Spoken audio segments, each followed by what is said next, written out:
Elias Vance didn't even wait for her to set down her bag. He looked at Clara Whitmore the way a man looks at something he ordered by mistake. A single sweeping glance, top to bottom, and then the kind of silence that says everything words are too polite to say. "You didn't mention this in your letters," he said. His voice was flat, almost bored.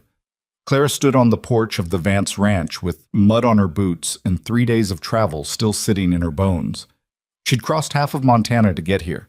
She'd packed her hope like it was the most fragile thing she owned. "Mention what?" she asked, though some part of her already knew.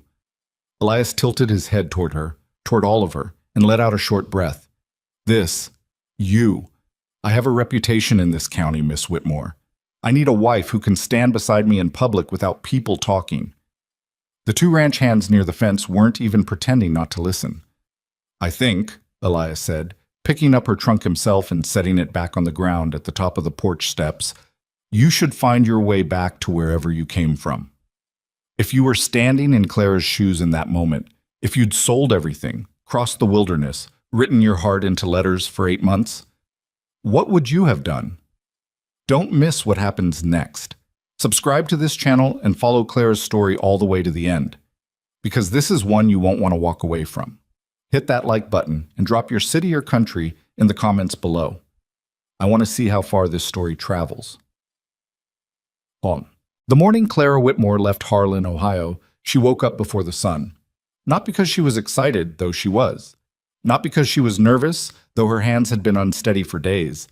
She woke up early because she'd stopped sleeping the way regular people sleep somewhere around the age of 22, when her mother sat her down at the kitchen table and said, very quietly and very deliberately, "Clara, you need to start thinking realistically about what kind of life is actually available to a woman like you." A woman like you. She'd heard that phrase so many times by now that it had lost most of its sting. Most. Not all. It was the kind of phrase that found you in the dark, in the space between sleeping and waking, and reminded you that other people had already decided what you were worth before you'd had a chance to say a word about it yourself. Clara was 31 years old. She was wide through the hips and full through the face, and she carried her weight the way women do when they've spent a lifetime being apologetic about it, with her shoulders pulled in slightly, her movements careful, as though she was always trying to take up less room than she actually needed. She had her mother's dark eyes and her father's stubbornness, and a mind that had always worked faster than people around her expected, which only made the dismissals sting worse, because she always knew exactly what they were doing. She'd tried the ordinary routes. She'd tried the church socials and the county dances and the polite introductions arranged by well-meaning neighbors. She'd tried being quieter, and she'd tried being livelier, and she'd tried dressing differently and fixing her hair differently and laughing at the right moments, and none of it had ever made any difference, because the men who looked at her saw one thing first, and that thing had already made up their minds before she'd opened her mouth. The letters had been different.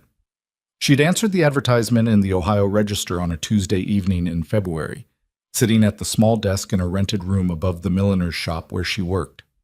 She'd read it 3 times. Rancher, widowed, 41 years of age, seeks companionable woman of good character for correspondence with intent toward marriage. Serious inquiries only. E. Vance, Hargrove County, Montana Territory. She almost didn't write. She talked herself out of it twice between Tuesday and Thursday, but on Friday morning she picked up her pen and she wrote 4 pages, and she sent them before she could think about it too carefully. Elias Vance wrote back in 12 days. His handwriting was neat and even, which she noticed because men's handwriting was usually not. He wrote about the ranch, plus 7,000 acres in the foothills east of the Bitterroot Range, cattle operation, 2 hired men, a house that needed a woman's attention, which he said plainly without any apparent embarrassment. He wrote about his first wife, Margaret, who died of fever 3 years earlier, briefly and without much elaboration, the way men write about grief when they're not ready to write about grief. He asked Clara questions, real ones. What did she think about? What did she read? What did she want from the years she had left? Nobody had ever asked Clara what she wanted from the years she had left. She wrote back. He wrote back. 8 months of letters, back and forth, and somewhere in the middle of all of it, Clara had made the mistake of hoping. Not quietly, the way she usually hoped for things, tucked low, armored against disappointment.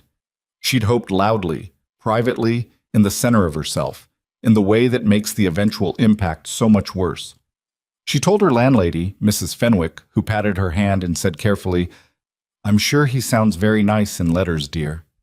She told the two women she worked with at the milliner's, who were genuinely pleased for her, genuinely, which made them probably the first two people in Clara's adult life to feel that way. She did not tell her mother, because her mother would have told her to think realistically. She sold her furniture, she gave her notice at the milliner's.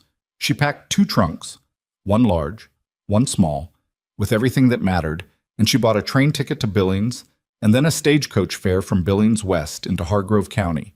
And she sat on that stagecoach for 3 days with her large trunk strapped to the roof and her small one wedged between her feet. And she watched Montana happen outside the window.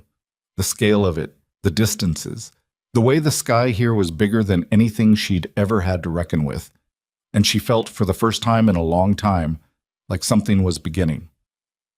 The stagecoach dropped her at the crossroads outside the Hargrove County settlement, which was less a town than a collection of buildings that had agreed to stand near each other.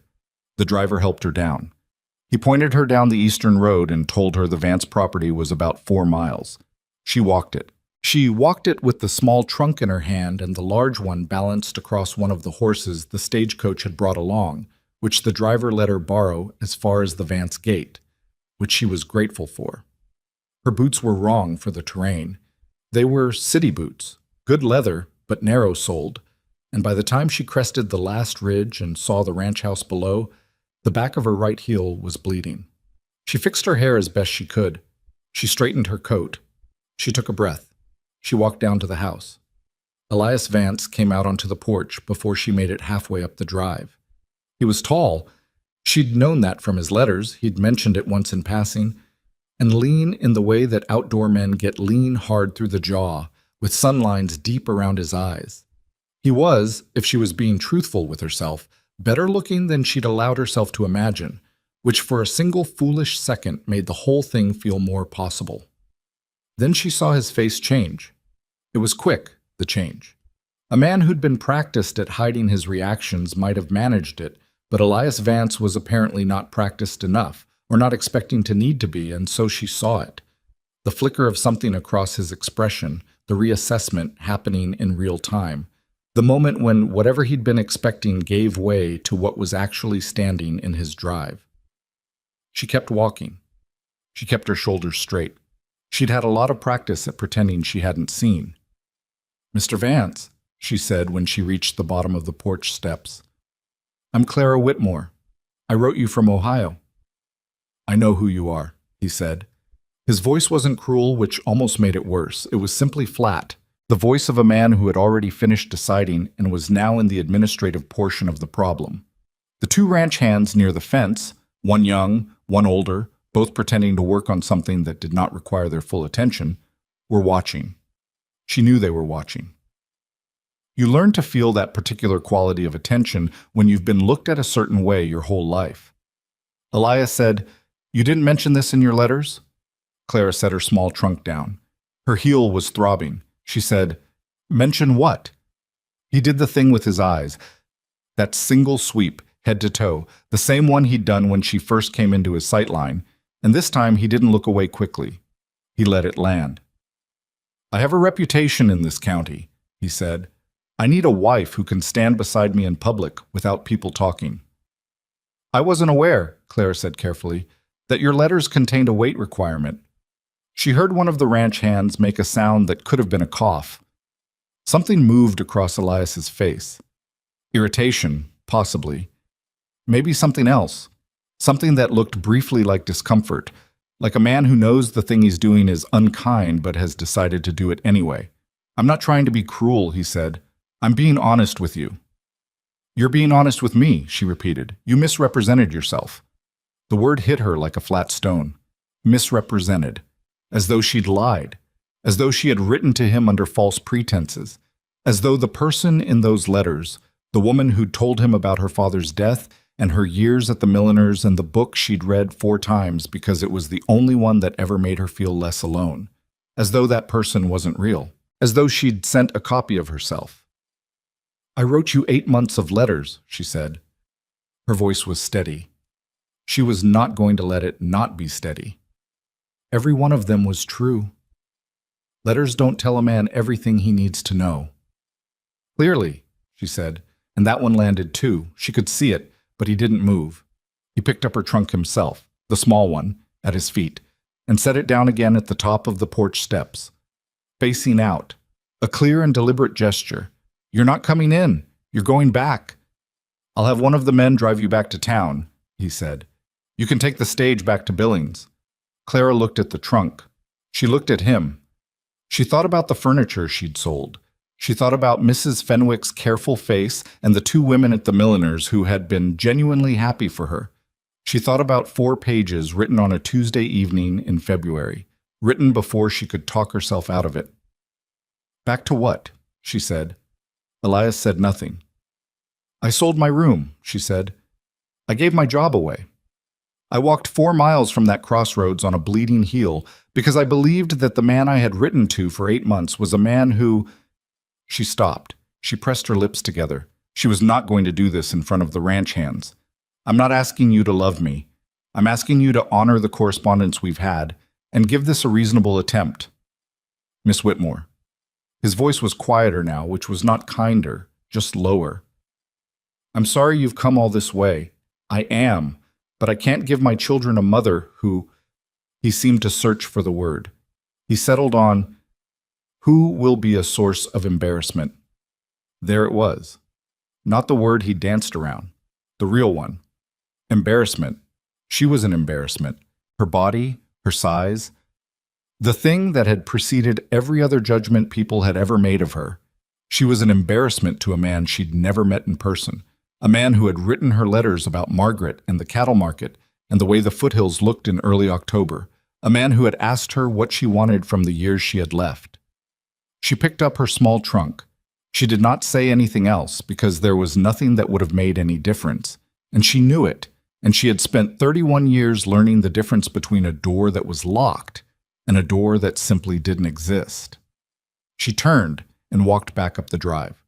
The young ranch hand near the fence looked at the ground when she passed. The older one, gray-bearded, weathered, with the look of a man who had seen enough of the world to be tired of certain parts of it, met her eyes for a moment. Not with pity, with something more complicated than that. She didn't stop to interpret it. She walked back up the ridge. She walked back down the other side. The light was failing by the time she reached the crossroads, and the stagecoach was long gone, and the settlement was a quarter-mile north, and she had $4.60 in a trunk with everything she owned, and a bleeding heel, and nowhere, specifically, to go. She sat down on her trunk at the side of the road, and she breathed. The sky over Montana was doing something she'd never seen a sky do. Layering itself in colors she didn't have names for, purple, going dark at the edges, and she would have found it beautiful under different circumstances, she thought. And for some reason, that was the thing that nearly broke her. Not the rejection, not the walk, the sky being beautiful when she was not in a position to appreciate it. She didn't cry. She'd cried earlier, in private, on the stagecoach, pressed against the window where no one could see, and she'd used that up, and now she was simply sitting with the particular hollowness of a hope that has been validated enough to grow and then taken away before it could become anything real. She thought about her mother. Think realistically, Clara. She thought about what realistic looked like from here, from this crossroads, with the sky going dark and no stage until morning. She thought about the milliners and whether Mrs. Partridge would take her back and whether she could get her room again and whether she could rebuild the furniture from nothing, and the whole architecture of a life she'd carefully dismantled was sitting somewhere behind her, in pieces. And she would have to go back and reassemble it, and nobody would be surprised. And that was almost the worst part. Nobody would be surprised. The wind picked up. She pulled her coat tighter. She'd been sitting there perhaps 20 minutes when the temperature dropped in a way that didn't feel like evening. It felt like a warning. She looked up. The colored sky had gone solid gray while she'd been staring at the ground, and the gray was moving in a way that she didn't know enough about Montana weather to understand, but that her body seemed to recognize anyway, some animal instinct pulling at the back of her neck. She picked up her trunk and started walking north toward the settlement lights, and the first drops hit before she made it 50 yards. Not rain, not gentle rain, Montana rain in October, which is a different thing entirely. Cold and sideways and immediate. The kind of rain that soaks through a coat in 3 minutes and through everything under it in 5. She walked faster. The road turned to mud under her boots. Her trunk was heavy, and her arms were shaking, and her heel had started bleeding again through the bandage she'd fashioned from her spare handkerchief. The road forked. She took the left fork because it seemed to go toward lights, and then the lights disappeared, and she wasn't sure she'd taken the right fork, and the rain was loud enough to fill her ears, and she walked for what felt like a long time, and the settlement never materialized, and at some point she realized she was not on a road anymore. She was in the dark, in the rain, in the foothills east of the Bitterroot Range, and she was completely alone, and she stopped walking and stood still and tried to think. Her mother's voice. Think realistically, Clara. She was thinking as realistically as she knew how. The rain was real. The dark was real. The cold working its way through her coat and into her shoulders and down her arms was very real. She'd left Ohio for this. She'd sold her furniture for this. She'd walked 4 miles on a bleeding heel and been told she was an embarrassment, and now she was standing in a Montana rainstorm without a road under her feet or a light in sight. The trunk fell from her hands because her arms gave out, not because she let go of it, and she stood there in the rain and the mud, and she looked up at the sky and she said, out loud, to no one, "What am I supposed to do now?" The storm didn't answer, but something else did. A sound. Not thunder, though thunder was rolling somewhere to the west. A different sound, below the rain. She turned toward it, a light moving low to the ground, coming through the trees to her right. A lantern, she realized, swinging from someone's hand as they moved between the pines.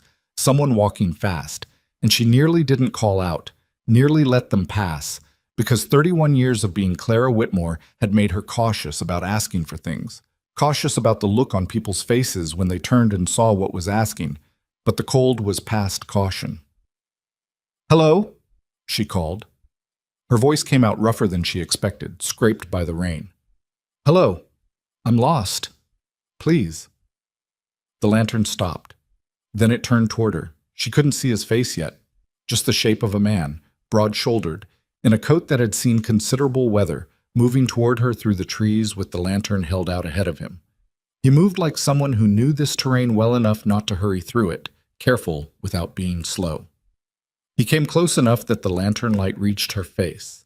He looked at her, at all of her, at the ruined coat and the mud and the trunk on the ground and the rain running down her face. And then he looked at her face specifically, not the way Elias Vance had looked at her, not with that sweeping assessment, but directly, the way you look at a person when you're trying to figure out what they need. "You're hurt," he said. She looked down at her boot. The blood had soaked through the leather. "It's just a heel," she said. "Can you walk on it?" "I've been walking on it for hours." He looked at her for another moment. Then he bent down and picked up her trunk like it weighed nothing significant and tucked it under one arm and held the lantern out toward her with the other hand. "Then walk," he said. "I've got a ranch about a half-mile east. You can get warm, and then we'll figure out the rest." He didn't ask her name. He didn't ask her what she was doing in a Montana rainstorm alone after dark with a bleeding heel and a trunk full of everything she owned. He just held the lantern out and waited. She took it. She didn't know yet that his name was Caleb Hawthorne, or that he had 7 children, or that the half-mile east would turn out to be the most important half-mile of her life. She just knew that he'd turned his lantern toward her without flinching, and in that moment, that was enough. She walked. The half-mile Caleb Hawthorne had promised turned out to be longer than that. Or maybe it just felt longer because Clara was moving through mud and dark with a lantern she kept switching between hands and a heel that had stopped hurting in a specific way and started hurting in a general bone-deep way that she'd learned meant the body was done complaining and had moved on to simply enduring. Caleb didn't talk much on the walk. He carried her trunk under one arm and walked slightly ahead, not so far that she lost sight of him, but far enough that he wasn't hovering, wasn't watching her struggle and waiting to comment on it. She noticed that. She noticed most things, and she noticed that. The rain let up slightly, not enough to matter, just enough to go from punishing to merely miserable. She could hear cattle somewhere in the dark, the low, uncomplicated sound of animals that didn't particularly care about the weather. Then there were lights ahead. 2 windows of a house, both lit warm from inside, and she felt something loosen in her chest that she hadn't realized she'd been holding tight. The house was larger than she'd expected. Not grand. Nothing about it suggested any interest in being grand, but solid and sprawling in the way that frontier buildings grow when they're added onto over years rather than built all at once. A covered porch ran along the front, which was where Caleb stopped and set her trunk down and pushed open the door without knocking, which meant it was his house, which she'd assumed, but it was still a strange thing to step into someone else's home at night in the rain without any of the ordinary social formalities that normally preceded such a thing. The warmth hit her first. Then the noise. There were children everywhere. Not literally everywhere, but it took her a moment to sort them out because they were at various stages of motion. A boy of about 12 frozen midway through some argument with a younger girl, a small child sitting directly in front of the fireplace, who turned and stared at Clara with the particular open assessment that only very young children and very old people can get away with. 2 more somewhere in the back of the room engaged in something that was generating a scraping sound she couldn't identify. And in the kitchen doorway, a girl of maybe 15 or 16 with her father's same straight jaw and a dish towel over her shoulder, looking at Clara with an expression that was not unfriendly, but was measuring, definitely measuring. The argument between the older boy and the younger girl stopped the moment the door opened. Everyone looked at Clara. Clara looked at all of them. Caleb set her trunk against the wall and said, without preamble, to the room in general, "She was caught in the storm. She's staying until morning. Maddie, heat some water." The girl in the kitchen doorway, Maddie, looked at Clara for another half-second and then turned without comment and disappeared back into the kitchen. The older boy opened his mouth. Caleb looked at him and he closed it again. "Sit," Caleb said to Clara, and gestured toward the chair nearest the fire. And she sat in it without argument because her legs had been planning to give out anyway, and this way she could pretend it was a choice. The small child in front of the fire, a boy, she thought, maybe 4 or 5, with a shock of dark hair and a serious face, turned fully around to face her and said, "You're wet." "I know," she said. "Your face is wet." "Yes." "Papa's face isn't wet." "Your papa is better at storms than I am." The child considered this. Apparently it satisfied him because he turned back to the fire without further comment. The older boy, she'd learn later his name was Thomas, 13 years old, and at that particular age where boys are simultaneously certain of everything and deeply unsure of everything, said to Caleb, "Who is she?" "A woman who needed help," Caleb said, and hung his coat on the hook by the door, and that apparently was the end of the explanation as far as he was concerned. Maddie came back from the kitchen with a basin of hot water and set it on the floor near Clara's feet, without being asked, and then looked at her boot and said, "You should take that off. It's soaked through." "I know." "Are you going to?" Clara looked at her. Maddie looked back. She had the directness of a girl who'd been running a household for long enough that she'd stopped having patience for indirection. "Yes," Clara said. "I'm going to." Getting the boot off was not a dignified process. The leather had dried and then been re-soaked, and the whole thing had stiffened around her foot in a way that required some determined pulling, and by the time she got it off, she had an audience of 3. The small child had rotated back around, and 2 more children had materialized from the back of the room, a girl of about 8 and a boy slightly younger, both watching with the frank curiosity of people who have not yet learned that staring is considered impolite. The back of her heel was ugly. She'd known it would be. She'd been walking on it for hours. But seeing it was still unpleasant. A blister that had opened some time on the walk from the Vance property, raw and red and angry looking, with the dried blood she'd noticed earlier and some fresh blood from the walk through the storm. "That's bad," the 8-year-old girl said helpfully. "Hannah," Maddie said. "It is bad," Hannah said, with the logic of a child who could not understand why identifying a true thing was problematic. "It's fine," Clara said. "I've had worse." This was not true. She could not immediately think of a specific time she'd had worse, but it seemed like the right thing to say. Caleb came back from wherever he'd gone. She hadn't noticed him leave, with a strip of clean cloth and a small jar of something. He set them down on the floor beside the basin and then stood up and looked at her, and seemed to realize he was going to have to be more specific about his intention. "It'll need cleaning," he said. "I can do it." "Probably." He didn't move. She picked up the cloth and wet it in the basin and cleaned the heel herself, which hurt considerably more than she allowed her face to show, and then she looked at the jar and looked at him. "What is it?" "Calendula and pine resin. Maddie makes it." He paused. "It works." She opened the jar and the smell hit her, sharp and green and slightly medicinal, and she applied it, and it did hurt, and then it hurt less, which she supposed was the point. She wrapped the clean cloth around her heel and sat back, and the small child in front of the fire had lost interest again and returned to whatever he'd been doing, which appeared to involve trying to make two sticks stand upright against each other, with mixed results. "Thank you," she said. Caleb nodded once and went to the kitchen. Clara sat in the chair by the fire and let the warmth work its way through her coat and then through the layers under her coat and into the cold that had settled in her shoulders and the back of her neck. The house smelled like wood smoke and something cooking and the faint smell of animals that lives in places where animals are a working part of daily life, and under all of it, something she couldn't name for a moment, something that took her until the fire popped and the small child laughed at the sound to identify. It smelled like a house that was lived in. Fully, practically, imperfectly lived in. Not maintained, not preserved, used. She hadn't been in a house like that in a long time.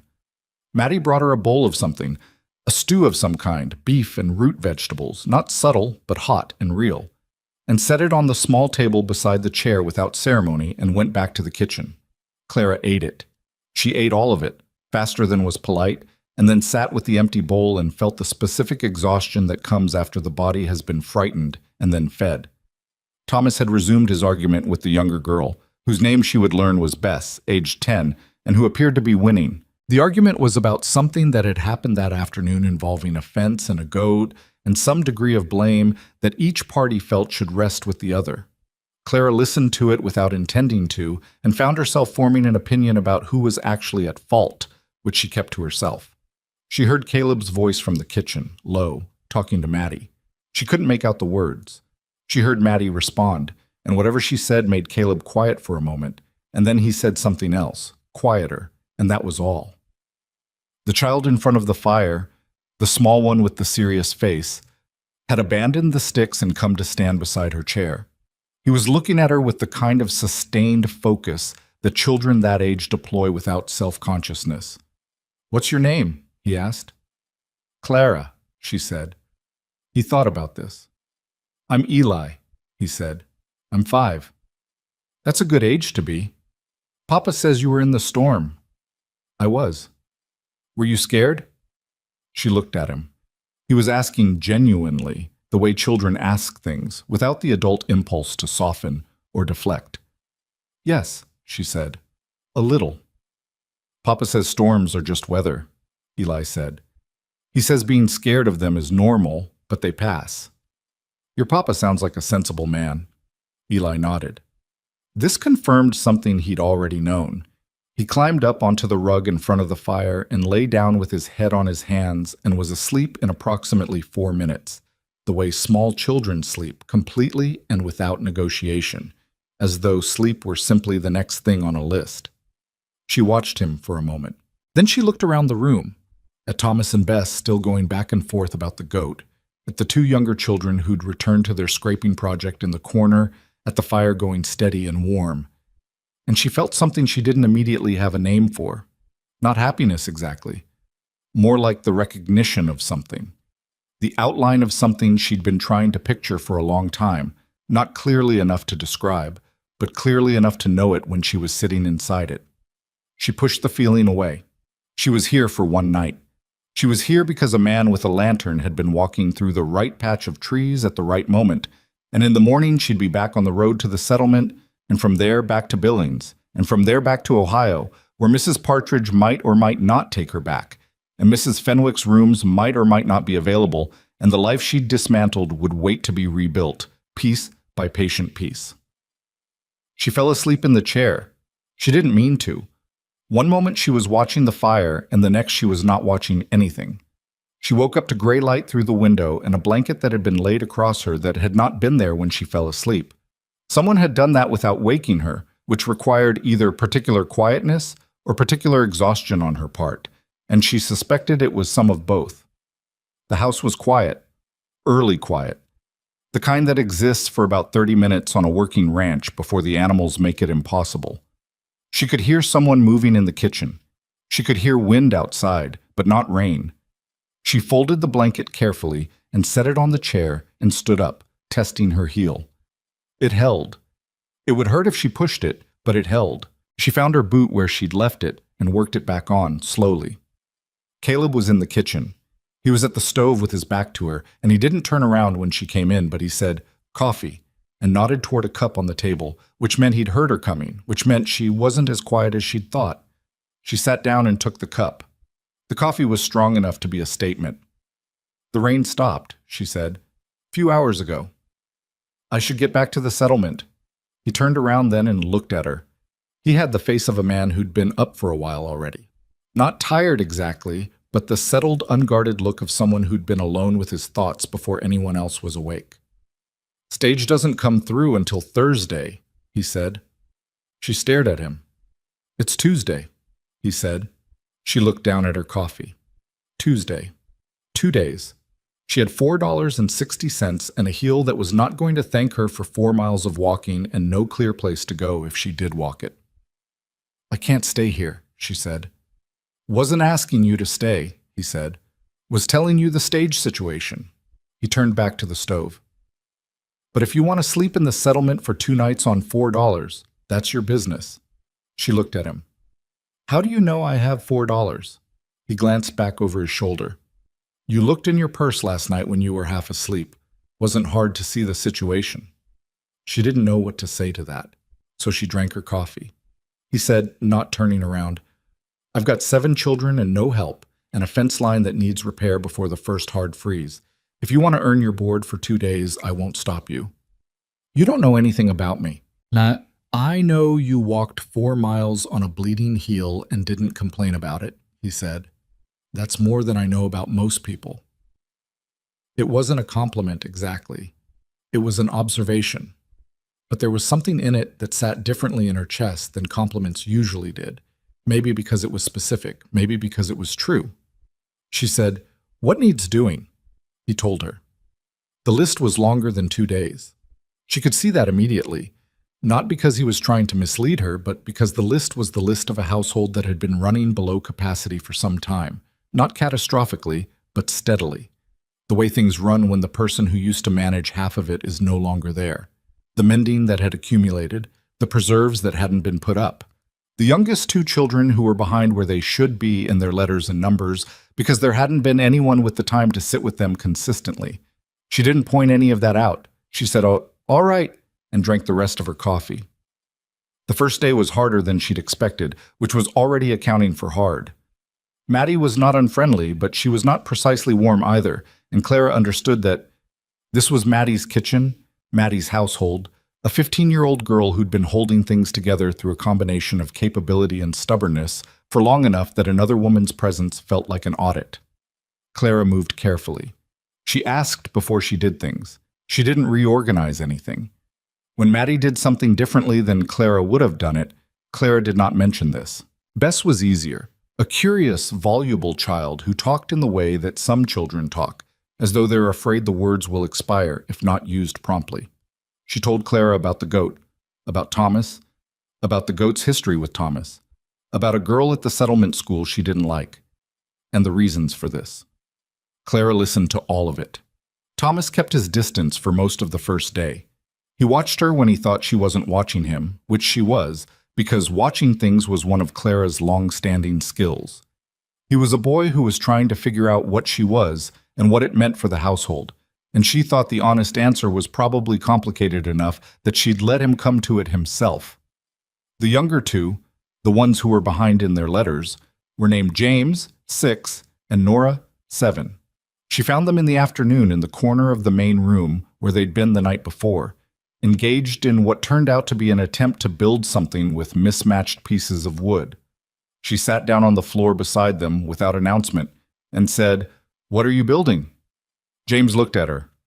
A barn. She looked at what they had. The door's going to be in a tricky spot, she said. They both looked at the door's spot. They both saw the problem. Nora said, "We could move it." "That would work," Clara said. She didn't take over. She didn't fix it. She just sat with them while they moved the door and encountered 3 more problems, and worked through 2 of them and got frustrated on the 3rd. When they got frustrated, she said, "What if?"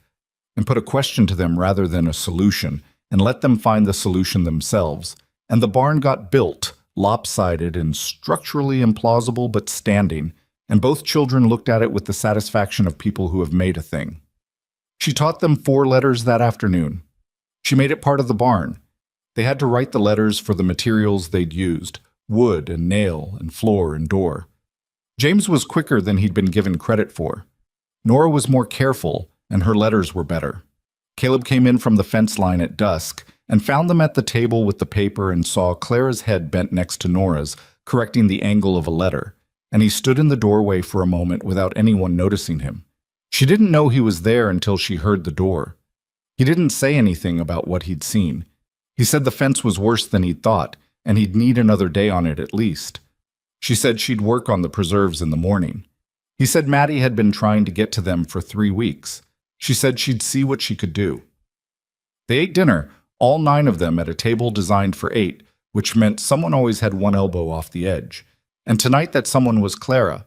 And Thomas told a story about something that had happened with the cattle that afternoon that was clearly embellished in at least 3 places, and she watched Caleb listen to it with the particular attention of a father who is hearing the performance version of the story and is choosing to enjoy the performance. After dinner, when the children were in varying stages of going to bed, and Caleb was at the table with his account book doing the kind of arithmetic that clearly wasn't adding up the way he wanted, she sat across from him and said, "Can I ask you something?"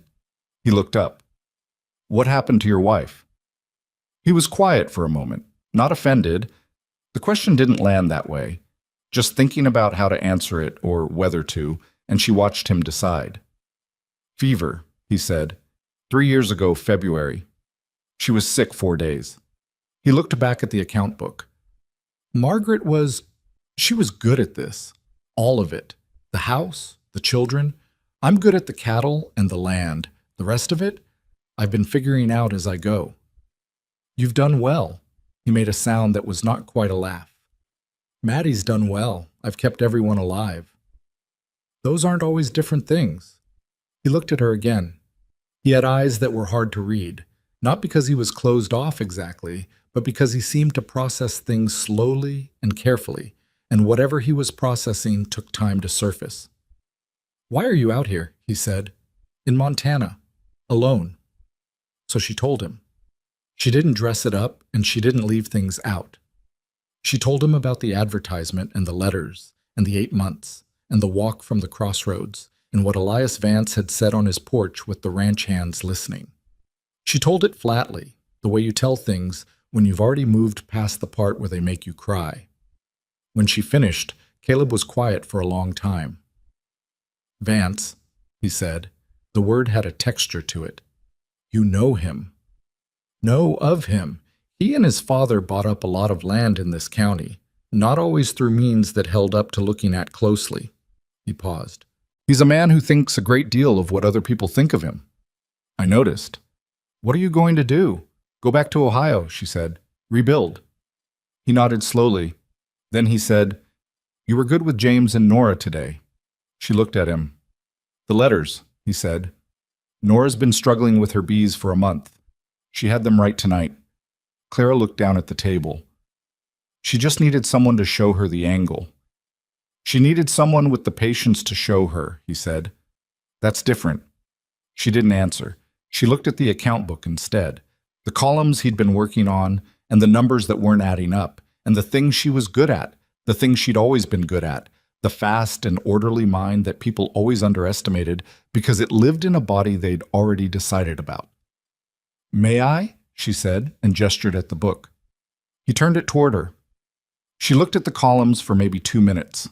She found the error, a transposed figure in the 3rd column that had cascaded through the subsequent calculations, and pointed to it. He looked at it, then he looked at her. That's 3 hours of work, he said. 40 minutes if the column's already set up, she said. The rest of it just flows from fixing that one number. He sat back in his chair and looked at her in the way he'd looked at her when she first came out of the storm. Not assessing, but direct. Trying to understand something. You're not going back to Ohio, he said. It wasn't a statement, and it wasn't quite a question. I don't know what I'm doing, she said honestly. Thursday's a few days away, he said. The fence won't fix itself, and the preserves need doing, and James and Nora could use someone to sit with them. She looked at him. I'm not offering charity, he said, and his voice was careful and clear. I'm offering fair work for fair board, and I'd shake your hand on it the same as I would any hired man. I'm not a hired man. No, he said. You're considerably more useful than the last one. She almost laughed. She didn't, quite, but she almost did. I'll stay through the end of the month, she said. We'll see from there. He nodded. He turned the account book around and picked up his pencil and fixed the transposed number. Then he went back to his columns, and she sat across the table from him in the warmth of the house that smelled like wood smoke and children and a life being lived. And outside, the wind moved through the Montana foothills and the cattle settled, and the October sky did whatever it was going to do. And Clara Whitmore sat with her hands folded on the table and thought that she did not know exactly what this was, but it was something, and after the last 3 days, something was enough. She stayed through the end of the month, and then she stayed through November. And one afternoon, in the second week of December, when the first real snow had come down overnight, and everything outside was white and quiet, and James came running into the kitchen to announce it as though no one had ever seen snow before. And Clara looked up from the bread she was making and saw his face, pure, uncomplicated joy, the face of a 6-year-old who has just remembered that the world contains things like snow. She felt something settle in her chest that she'd never quite felt before. Not happiness, exactly. More like recognition. This, she thought, this is what I was trying to get to. She pressed her hands back into the dough, and James ran back outside, and she could hear him yelling something to Nora, and then Nora's answering yell, and the bread rose even in the cold kitchen, and outside the snow kept coming down, and Clara kept working. The snow that came in December stayed through February, which was how Montana worked, and Clara learned this the way she learned most things about the territory, not from being told, but from living inside it until it stopped surprising her. She learned that the Hawthorne Ranch sat at an elevation that made the winters harder than the settlements, and that Caleb had chosen this land deliberately, years ago, because the summer grass at this height was better than anything lower, and that he had calculated the trade-off with the same quiet arithmetic he applied to everything. She learned that Thomas, for all his 13-year-old posturing, was the most reliable of the children in a genuine emergency, the one who moved toward a problem rather than away from it.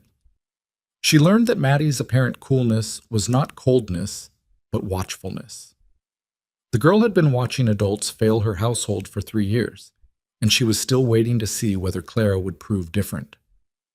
The proving took time. That was the honest truth of it. It wasn't a single moment. It was the accumulation of mornings where Clara got up before she wanted to and did the thing that needed doing without being asked.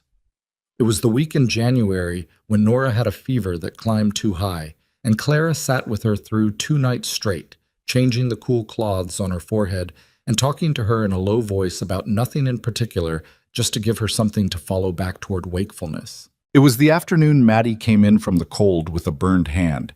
She'd grabbed a pot handle without thinking, and Clara took her hand and looked at it and said, "Sit," in a voice that didn't ask, and got the calendula jar and sat across from Maddie at the kitchen table and treated the burn with the same care Maddie had given Clara's heel on the first night, and neither of them mentioned this parallel, but both of them knew it was there. After that, Maddie started talking to her differently. Not softly. Maddie was not a soft girl, and Clara would not have trusted soft from her, but directly, without the layer of management that had been there before. By the time March came and the snow began its slow, muddy retreat, Clara had stopped counting the days. She'd written to her mother in January 1 letter, factual, short. She'd told her where she was and what she was doing, not in a way that invited the conversation about thinking realistically, but in a way that made clear she wasn't lost and wasn't in trouble and didn't currently need anything. Her mother wrote back in 6 weeks. The mail in and out of the territory was unreliable at the best of times, and the letter was careful in a way that told Clara her mother was trying. She didn't say, "I told you so," though the space where it would have gone was still visible. She asked about the children. Clara wrote back with more detail. The matter of what exactly she was to the Hawthorne household had not been formally resolved. She did the work of a household manager, the cooking and preserving and mending and the letters and numbers with James and Nora, who were both ahead of where they'd been by the time the spring thaw arrived. She kept the account books with an accuracy that had relieved Caleb of a burden he'd been carrying badly, not because he was careless with money, but because he was a man who thought in land and cattle and weather, not in columns. She received her board and a small wage that she saved with the same careful attention she'd given to money her entire adult life, every dollar placed with purpose. What she and Caleb were to each other was a question they had not directly addressed. They talked. That much was certain.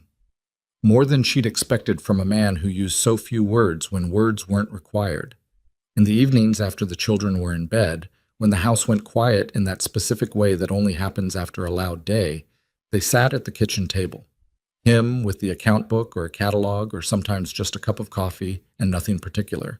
And they talked about the ranch, about the children, about what had gone right that day and what hadn't. He told her once, haltingly, about Margaret. Not about her death, but about who she'd been, the kind of woman she was. Practical and sharp-tongued and deeply loved by the children in the way that competent mothers are loved, which is differently than the way gentle ones are. Clara listened without trying to fill the silences. Once, in February, he'd said to her, out of no particular context, "You don't talk about yourself much." She'd considered that.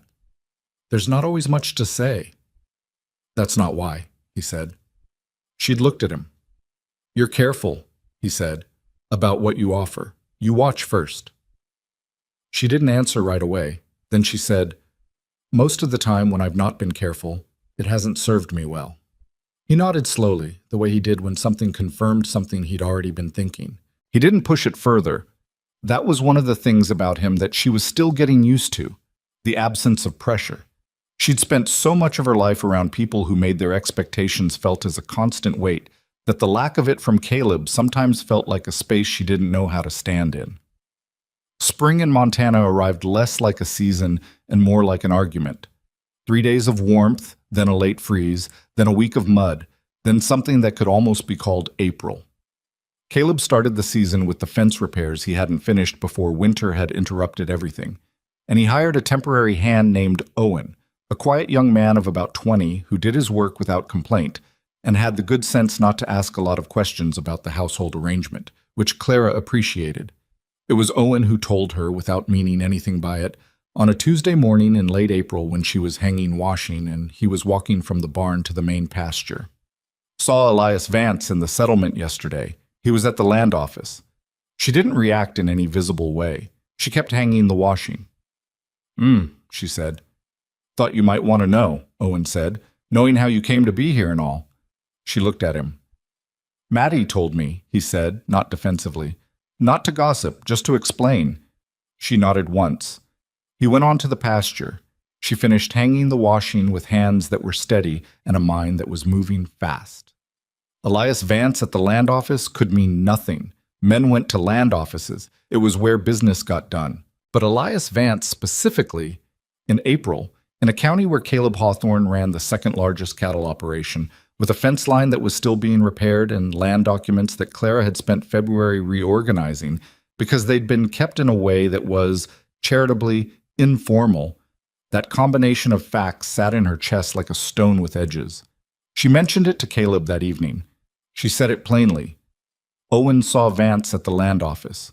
Caleb's face didn't change much, but something in his posture did. He set his coffee cup down. "What business would he have there?" she said. "Vance has been buying land in this county for 3 years, Caleb said. "Quietly, mostly. Some of it straight purchase, some of it—" He stopped. "Some of it through other means." "What means?" He looked at her. "There are ranchers to the south of here who signed papers they didn't fully read, ended up with liens on property they thought they owned outright. Vance's man does the paperwork." He paused. Harlan Price. He's the county clerk. Clara sat with that for a moment.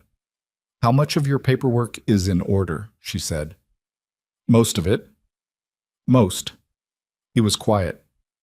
Caleb. Her voice was even. How much of your paperwork is in order? He rubbed the back of his neck, which was, she had learned, the gesture he made when he was about to admit something he wasn't comfortable admitting. The deed on the north parcel hasn't been updated since my father's time, he said. I've been meaning to get to it. When did your father file it? 61. She closed her eyes for a half second. 61. 15 years. In a territory where land law had been rewritten twice in the intervening period, where county records were kept by a man who appeared to be in business with Elias Vance. I need to see all of it, she said. The original deed, everything you have on the north parcel, anything you've signed in the last 3 years related to the land. Clara, I need to see all of it, she said again, not louder, but in a different register. The register that meant this was not a point she was willing to be talked past. He got the papers. She spread them out on the kitchen table that night after the children were in bed, and she went through them the way she went through the account books, systematically, without rushing, looking for the thing that wasn't right. It took her until past midnight. When she found it, she sat very still for a moment. There was a document from 1873, 2 years ago, that Caleb had signed. It was filed as a routine maintenance agreement with the county, the kind of thing the clerk's office sometimes required for water rights confirmation. Caleb had signed it because Harlan Price had brought it to him at the ranch and told him it was a formality. It was not a formality. The language buried in the third paragraph of the second page established a conditional right of claim on any parcel with an unresolved deed dispute in Hargrove County, assignable to any party who filed a competing title within the statutory window. It was written in the kind of legal language that is designed to be misread, syntax bent into shapes that looked straightforward until you untangled them. She read it 3 times. Then she went and knocked on Caleb's bedroom door. He opened it in the way of a man who hadn't been fully asleep. She held out the document and pointed to the third paragraph. He read it. She watched his face. Tell me I'm reading this wrong, he said. You're not reading it wrong. He looked up. His expression was not panic. It was something harder than panic, the look of a man who has been outmaneuvered and is now calculating exactly how badly. He's going to file on the north parcel, Caleb said. I think that's the plan, yes. The north parcel is 600 acres. It's the best of what I have. I know. He put the document down on the hallway table and stood there with his hands at his sides. And Clara had seen him tired, and she'd seen him worried, and she'd seen him frustrated with the children and the land and the weather, but she hadn't seen him look like this, like the ground had shifted under him and he was trying to find where the solid parts were. What can I do? He said. It wasn't quite a question. File first, she said, Imbo. You need to get to the land office before Vance does and file a corrected deed on the north parcel. If the corrected deed is on record before he files the competing title, the 1873 document's conditional clause doesn't attach. Price runs the land office. I know. He's not going to help me. No, she said. But there's a territorial land registry in Billings that supersedes the county office. If you file there, Price can't interfere with the filing. He looked at her. How do you know that? He said. I worked in a milliner's shop in Ohio for 8 years, she said. But before that, I worked 2 years in my uncle's law office copying documents. She paused. I was very good at reading legal language. It was actually the only thing my uncle said I was useful for. He looked at her for a long moment. Then he said, When do I need to leave? Tomorrow morning, earliest stage. He nodded once. He picked up the document. Come in, he said, gesturing toward the small front room that served as what could be called, loosely, a study. Help me write down exactly what I need to say. They sat at the small desk in the front room until 2 a.m, and she walked him through the precise language he'd need to use with the Billings registry, the specific citation of the 1861 deed, the corrective filing process, the fee structure, the timeline. She wrote notes in her clean, even hand, and he read them over and asked questions that told her he was following everything, not just trusting her to know, actually following it himself, and she found that she respected him more for it. He left on the 6:30 stage. He came back 2 days later with a filed receipt from the Billings Territorial Registry and the beginning of an expression she'd seen on people's faces when they've been lucky and know it and are still processing the texture of how close it was. Done? She said. Done, he said. She let out a breath. Price is going to be upset, Caleb said. Price was going to file Vance's competing title at the end of the month, she said. He'll figure out it won't work, and Vance will figure out what happened, and yes, they're both going to be upset. She looked at him. But the land is yours. He sat down at the kitchen table. He looked like a man who had been carrying something very heavy and had just set it down and was feeling both lighter and somewhat strange about it. You knew what that document was the minute you saw it, he said. I had a feeling when Owen told me about Vance at the land office, she said. I was hoping I was wrong. What made you look for it specifically? Because Vance is a man who does his damage with paper, she said, not with force. With documents nobody reads closely enough. She sat down across from him. I've had some experience with how that works. He understood what she meant. She saw it on his face, the connection back to the porch in October, to what kind of man Elias Vance was, to the particular cruelty of someone who uses the machinery of respectability as a weapon. What happened next happened the way things sometimes do, not dramatically, not with any clear beginning, but with a kind of accumulation of moments that eventually makes a different kind of sense. It happened in the settlement, on a Saturday in May, at the dry goods store where Clara had taken Bess and James and Nora for supplies. She was at the counter with the list when she heard the voice. Well, I didn't expect to see you still in the county. Elias Vance was standing near the door, in his good coat with the expression of a man who is accustomed to social advantage and is deploying it now. There were 4 or 5 other people in the store, all of them now very interested in not appearing to listen. Clara looked at him. She had thought about this moment. Not obsessively. She'd had too much else to think about. But in the way you think about things you know are coming, the way you rehearse something not to perform it, but to be sure you know where you actually stand. Mr. Vance, she said. I hear you've been keeping house for Hawthorne, he said. His tone was the tone of a man delivering a social verdict. I imagine it suits you. Bess was at Clara's left side. James was behind her, holding a paper bag of peppermints she'd allowed him to pick out. Nora was looking at Elias Vance with the particular focus of a 7-year-old who knows something is wrong but is still gathering information. It does suit me, Clara said.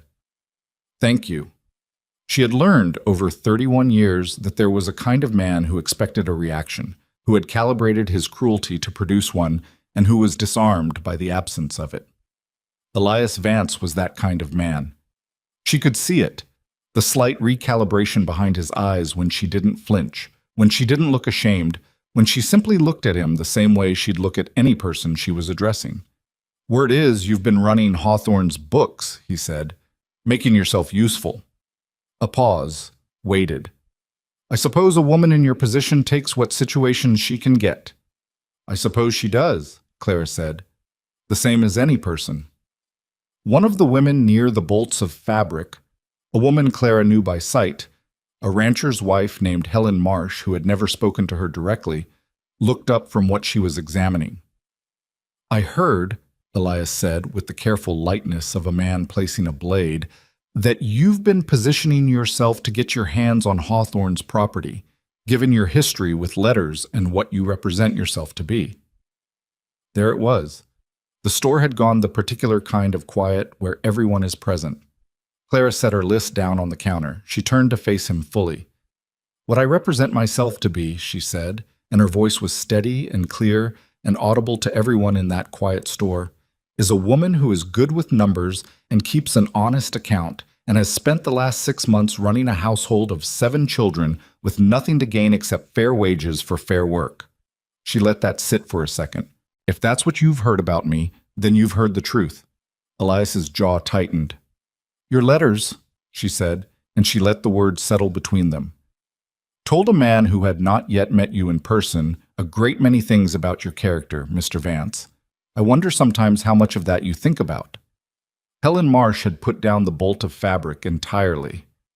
You're a difficult woman, Elias said, and his voice had lost the lightness. No, Clara said. I'm a straightforward one. Those aren't the same thing, though I understand why someone like you would have trouble telling them apart. She picked up her list. She turned back to the counter. She said to the shopkeeper, who had the expression of a man watching a fire he wasn't sure which direction would take, "I'll take 2 pounds of the flour, please, and the salt pork." She heard Elias leave. The door didn't slam, which she thought said something. He was still managing himself, still keeping the surface intact. But he left. The store stayed quiet for a moment. Then Helen Marsh said from the fabric section, to no one in particular, "He sold my cousin's husband land that turned out to have a prior claim on it. Took them 2 years to sort out." A pause. Never did apologize. The shopkeeper started weighing the flour. Bess, at Clara's side, said in a low voice that she thought was quieter than it was, "You didn't even look scared." Clara looked down at her. "I was a little scared," she said honestly. "You didn't look it." "That's different from not being it," Clara said.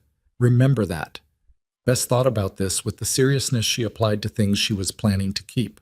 The story of the exchange in the dry goods store moved through the settlement the way stories do in small communities, faster than news, slower than rumor, arriving at each household with a slightly different shape, but with the essential truth intact. Clara was not naive about what this meant. It did not mean she had won anyone over. It meant she had become visible in a different way, and visibility in a place like Hargrove County was a double-edged thing. What she did not anticipate was Elias Vance's response. She should have.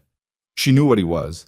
She'd seen it in the document he'd had Price prepare, in the way he'd sent the maintenance agreement to Caleb's ranch, rather than requiring Caleb to come to the office.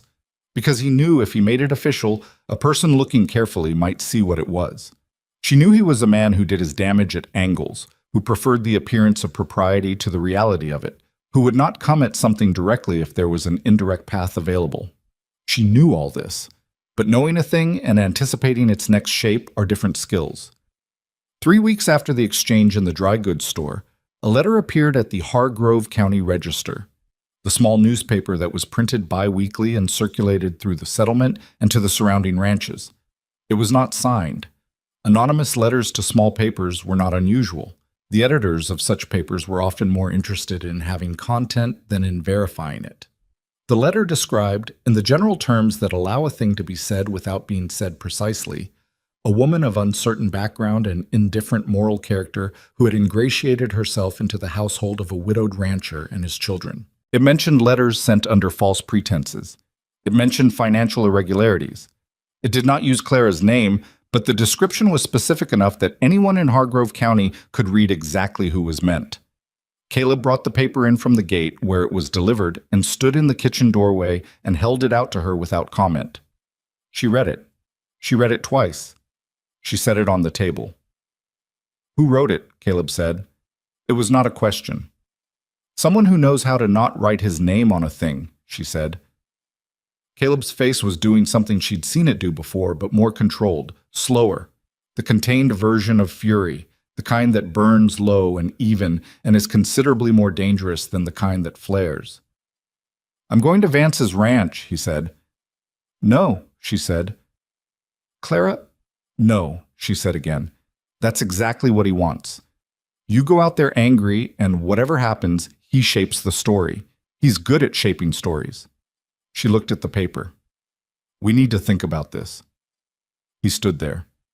She could see what it cost him to stand there instead of going. "Sit down," she said. "Please." He sat. She looked at the letter again. Financial irregularities. That was the part with teeth. Because in a county where Harlan Price ran the land office and people were already uncertain about what the woman from Ohio was doing in the Hawthorne household, a whisper of financial impropriety could do damage that yelling at Elias Vance would never undo. "He's trying to make it about money," she said. "Because that's the accusation that makes people look at the books." "The books are clean," Caleb said. "I know that. You know that." She looked at him. "Who else knows that?" He was quiet. "We need to let someone else see them," she said. "Not to prove it to Vance, to prove it to the county. I'm not putting my finances in front of the settlement for public inspection." "I know you don't want to," She kept her voice even. But right now, the story in that paper is the only story some people have. The way you change a story is with a better one. He looked at the paper. She watched him think, which he did slowly and thoroughly all the way around a thing. I'm not doing it for Vance, he said finally. No, she said. You're doing it for the ranch, and for the children, and… She stopped. And? He said. She looked at him. There was a version of what she was about to say that was modest and careful and kept appropriate distance. She'd been good at that version of herself for a long time. And for me, she said, because I've been here 6 months and I've given this household everything I have, and I'm not going to let a man who rejected me on his porch in October define what I am to this community. Caleb looked at her for a long moment. Then he said, All right.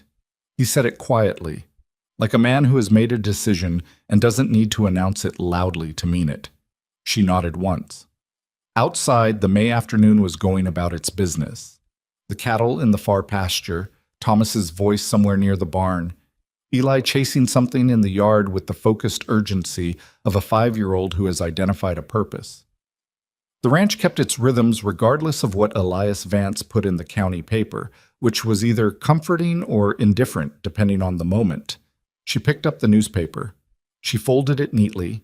She set it beside the stove. There was bread to make and accounts to keep, and 2 children who needed their letters before supper, and the world outside the kitchen window was going on in its ordinary, difficult, continuing way. She washed her hands and got to work. The question of who in Hargrove County would be willing to look at Caleb Hawthorne's account books and say publicly what they found took Clara 2 days to think through carefully. Not because there were no honest people in the settlement. There were. But honesty and willingness to involve oneself in a dispute that had Elias Vance on one side were different things, and she understood that distinction without bitterness. People had their own land, their own families, their own calculations about what risks were worth taking. She couldn't ask someone to stand in front of Vance's influence without understanding what they were standing in front of. She settled on 2 names. The first was Robert Ainsley, who ran the feed supply operation at the edge of the settlement and had done business with Caleb for 7 years. He was not a warm man. She'd met him twice, both times brief, and he had the quality of someone who measured his words before spending them. But he was known throughout the county as a man whose ledgers were clean and whose word, once given, held.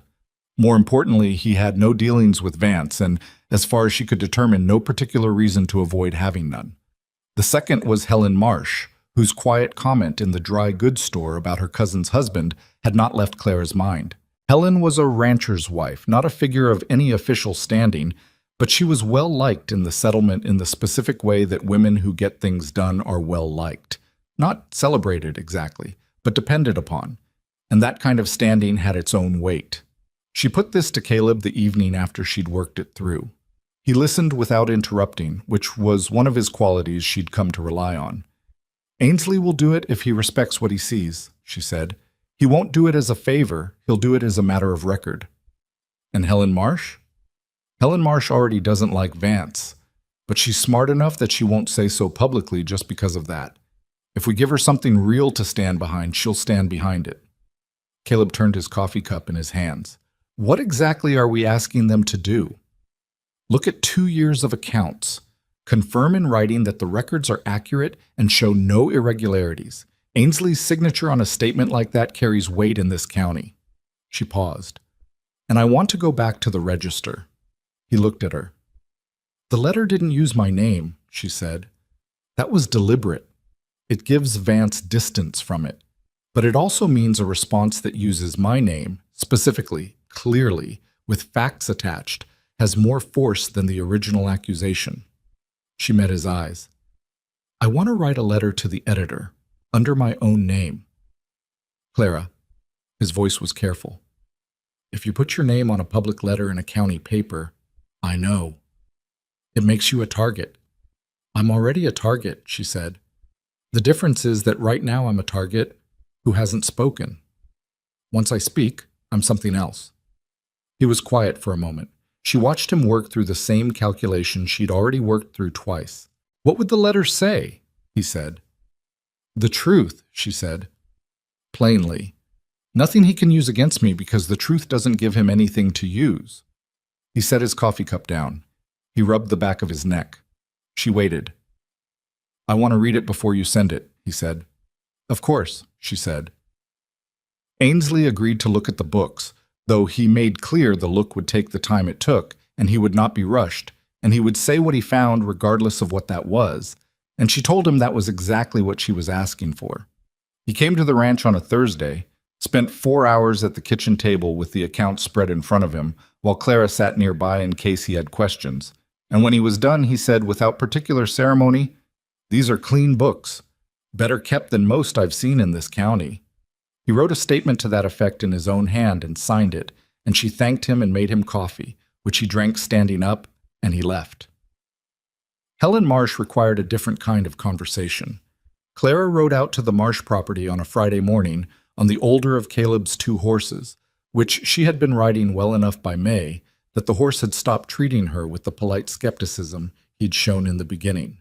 Helen met her at the door and let her in without particular surprise, as though she'd been expecting something of this kind, which Clara suspected she had.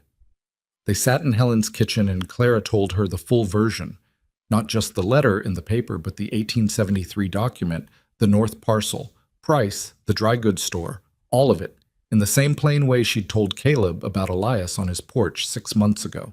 Helen listened with her hands folded on the table and her face doing the work of someone who is simultaneously receiving new information and confirming things she'd already suspected. When Clara finished, Helen said, "My cousin's husband wasn't the only one." Clara looked at her. "There's a family named Dutton, east of here, past the ridge. Lost 40 acres 2 years ago through a process none of them understood until after the fact." Helen's voice was even, but there was something moving underneath it. "And the Reinhold widow, she signed something for Price last spring that she thought was a tax filing. She still doesn't know exactly what it was." Clara was very still. "How many people know about these cases?" "The people it happened to," Helen said. "They don't talk about it much. Embarrassment, I think, and fear of what talking about it might cost them." Clara thought about the anonymous letter in the paper, about a man who relied on silence, about how much of his method depended on each person believing they were alone in what had happened to them.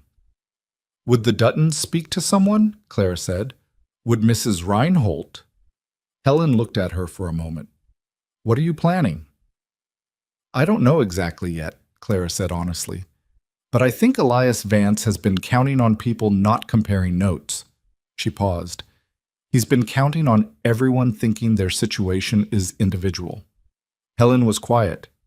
Then she said, "You understand what you're getting into?" "I've had some time to think about it." "He has money, and he has Price, and he has the kind of social position in this county that makes people careful," Helen said.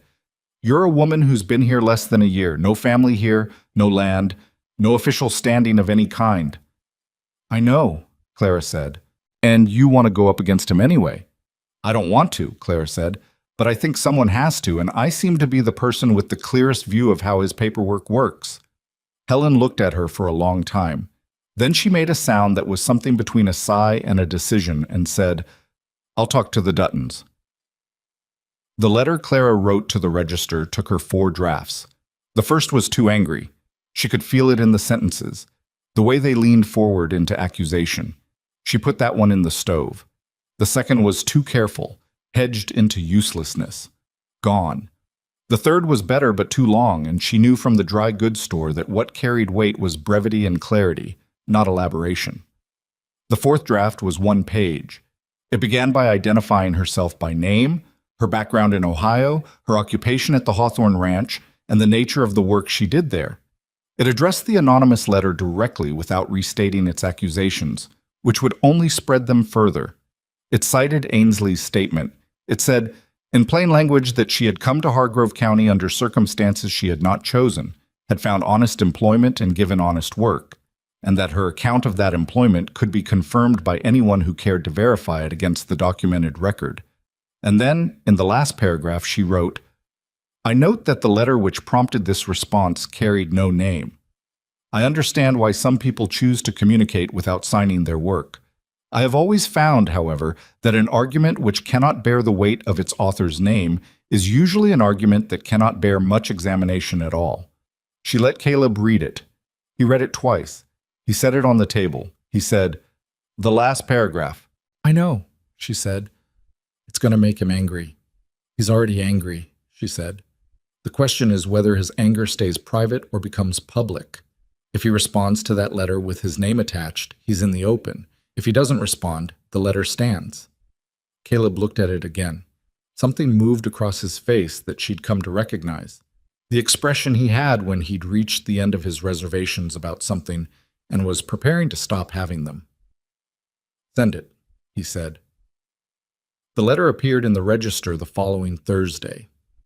By Saturday, Clara was aware, in the specific way that awareness travels in small communities without anyone saying anything directly, that the letter had been read and was being discussed.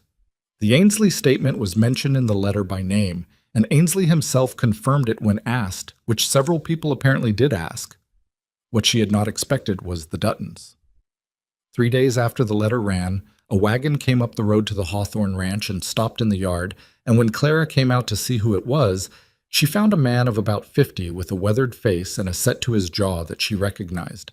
The jaw of someone who has decided to do a difficult thing and is doing it before he can reconsider. Beside him on the wagon seat was a woman about the same age, and in the bed of the wagon were 2 grown sons and a stack of documents wrapped in oilcloth. "Mrs. Dutton spoke to Helen Marsh," the man said. His name was Garrett Dutton. "We heard you know something about the kind of paper Price writes." Clara looked at him. She looked at the documents in oilcloth. "Come inside," she said. They were at the kitchen table for 3 hours. The Dutton situation was worse than she'd expected, and also, once she read the documents, clearer than Price had probably intended. He'd used similar language across multiple filings, which meant the pattern was visible if you had more than one example to compare. She worked through it methodically, while Garrett Dutton watched her with the expression of a man trying to decide whether to trust something he doesn't fully understand yet, and his wife sat with her hands flat on the table and didn't say much, but didn't look away. "This document," Clara said, pointing to a page from 1874, "creates a defeasible claim that was triggered when you missed the 1875 assessment filing. But the 1875 assessment notice was sent to an address you hadn't occupied for 2 years. She looked up. "Did you notify the county office when you moved the main residence to the new building?" Garrett looked at his wife. "We filed something," he said. "Didn't we?" "We tried to," his wife said.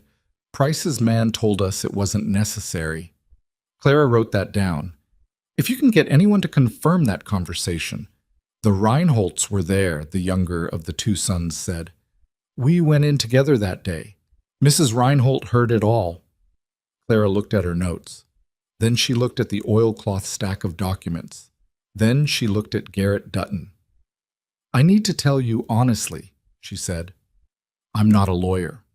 What I can do is read these documents and tell you what I find and help you understand what you're looking at. What you do with that is your decision." Garrett looked at her steadily. "What would you do?" he said. "If this were your land." She thought about Caleb's north parcel. She thought about the 1873 document she'd found at midnight, the one Price had brought to the ranch as a formality. "I'd go to Billings," she said, "to the Territorial Land Registry, not the county office, and I'd bring every document you have, including the one that shows the address notification you tried to file, and I'd ask them to review the chain of title on the affected parcel." "That costs money," Garrett said. "It does," she said. "Less than 40 acres. He was quiet for a moment. Then he said, "Would you come with us? To Billings, to help explain what we found?" She had not expected that. She sat with it for a second. "Let me talk to Caleb," she said.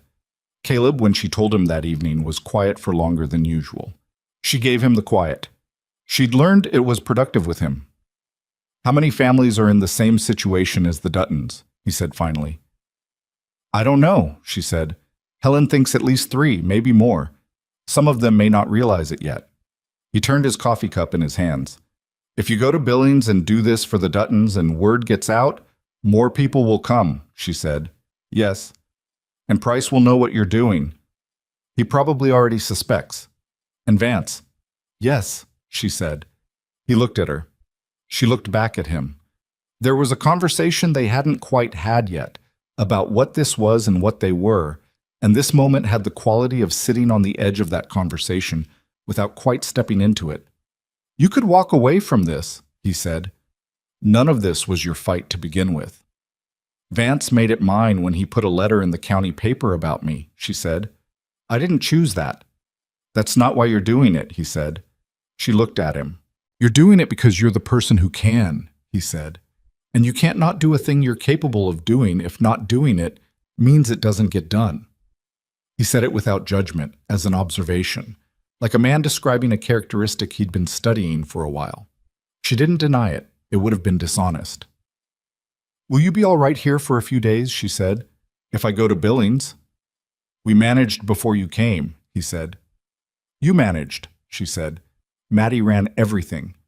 Something shifted in his face. Not quite a smile, the shape of one. She still does, he said.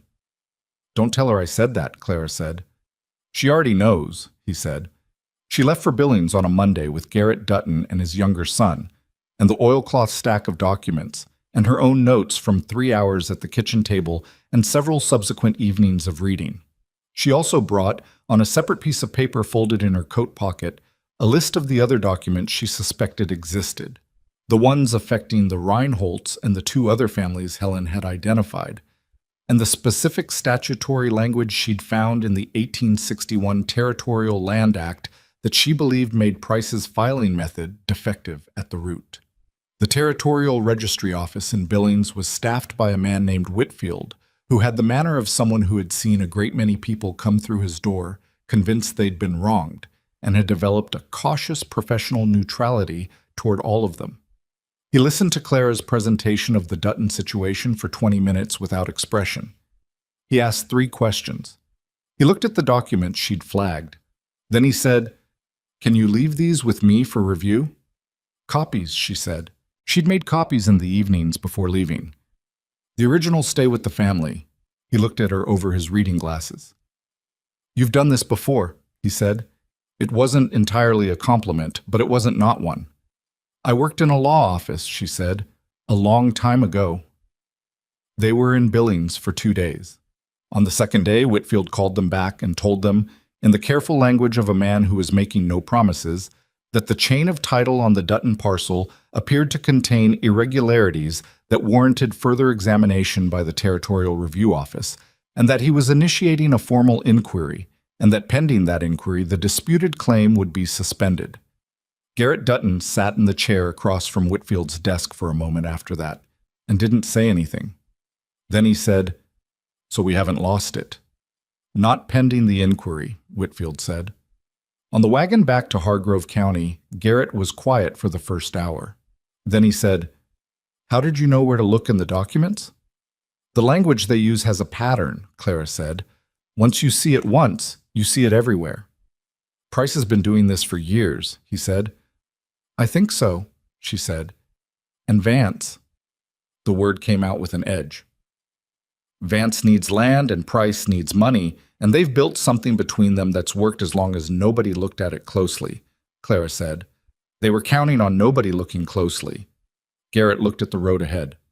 "People looked at it," he said. "They just didn't know what they were seeing." "That's different from not looking," she said. "Yes." The ranch looked the same when she came back, which was either obvious or comforting depending on how tired you were, and she was tired enough that it was both. Eli came running from the yard when the wagon came up the road and reported to her at length about several things that had happened in her absence, none of which constituted emergencies, but all of which he felt she should know. And she listened to all of it seriously because Eli was a person who needed his information to be received seriously. Caleb was at the fence on the north parcel when she arrived, the same fence he'd been repairing since March, and she'd understood by now that the fence was probably also about being somewhere specific to think. She walked out there after she'd been in the house long enough to wash her hands and drink half a cup of coffee. He heard her coming and turned around. "Well?" he said. "They've initiated a formal inquiry," she said. "The claim is suspended pending review." He nodded slowly. There are going to be more, she said. Other families. Helen is talking to two more already. Are you going to help them? Yes, she said. It didn't require consideration. He turned back to the fence and adjusted the wire he'd been working on. She stood beside him and looked at the north parcel. 600 acres of Montana at its plainest and best, grass coming up green from the late spring, the hills in the distance doing whatever hills do in the afternoon light. Whitfield at the registry said something when we were leaving, she said. What? He said if the inquiry finds what it looks like it's going to find, Price's filings going back several years are going to be reviewed. All of them. Caleb's hands stilled on the fence wire. All of them, she said again. Not just the Duttons, not just us. Every filing Price has done that follows the same pattern. He turned and looked at her.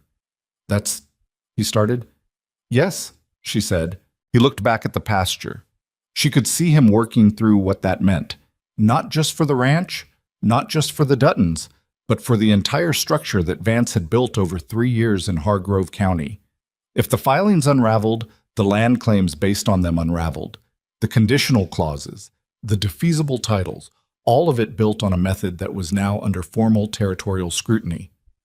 He's going to come at you harder, Caleb said. I know. When he realizes what the inquiry means, I know, she said again. He looked at her. She looked back. There was something in his face that she hadn't seen before, or that she'd seen but hadn't let herself name, and she thought about what Helen Marsh had said. You're a woman who's been here less than a year, no land, no official standing. And she thought about what she'd said in response, which was that she knew, and she thought about all the things she'd known and done anyway, since October, since the storm, since she'd walked down a Montana road with a bleeding heel and $4.60, and she thought that she was done, specifically and permanently done, with measuring what she offered against how much she expected to receive. Caleb, she said. Yeah, he said. He was still looking at her with that thing on his face that was taking up more space than he was used to allowing. I'm not going anywhere, she said. I want you to know that. Whatever he does next, whatever the inquiry turns up, however hard it gets, I'm not going anywhere. He was quiet for a moment. That's a large thing to say, he said. I know what it is, she said. He turned to face her fully, away from the fence, and the afternoon was quiet except for the wind in the grass of the north parcel, and he looked at her the way he'd looked at her on the very first night, directly, trying to understand what she needed. Except that this time what she needed was not shelter from a storm, and they both knew it. I'd like to ask you something, he said. His voice was careful, but underneath the carefulness was something that wasn't careful at all. All right, she said. I'd like to ask you to stay, he said. Not for the books, not for the children, though God knows they need you. He stopped, started again. I'd like to ask you to stay because the last 6 months have been the first 6 months in 3 years that this ranch has felt like the place I built it to be. And the difference is you, and I'm not good at saying things like this, so I'm just saying it plain. She looked at him. She thought about the 8 months of letters and the hope she'd carried across half the country packed like something fragile. And she thought about Elias Vance's porch and the word embarrassment and the particular cruelty of being reduced to a single visible fact. And she thought about a lantern moving through trees in a rainstorm and a man who had looked at her face specifically, trying to understand what she needed, and she thought it was a strange and specific thing, the path a life could take when you stop trying to control its direction and simply refuse to stop walking. You didn't have to say it plain, she said, but I'm glad you did. He looked at her for a moment more. Then he turned back to the fence. I've got about an hour of light left on this section, he said. I'll start dinner, she said. She walked back toward the house. Behind her, she could hear the fence wire settling into place, the particular sound of something being made to hold. She went inside. Maddie was at the stove. She looked up when Clara came in, and something in her face, that watchful, measuring face that Clara had spent 6 months learning the language of, was different, quieter. Not soft, still not soft, but settled in a way it hadn't been before. Duttons get sorted, Maddie said. Getting sorted? Clara said. It'll take time.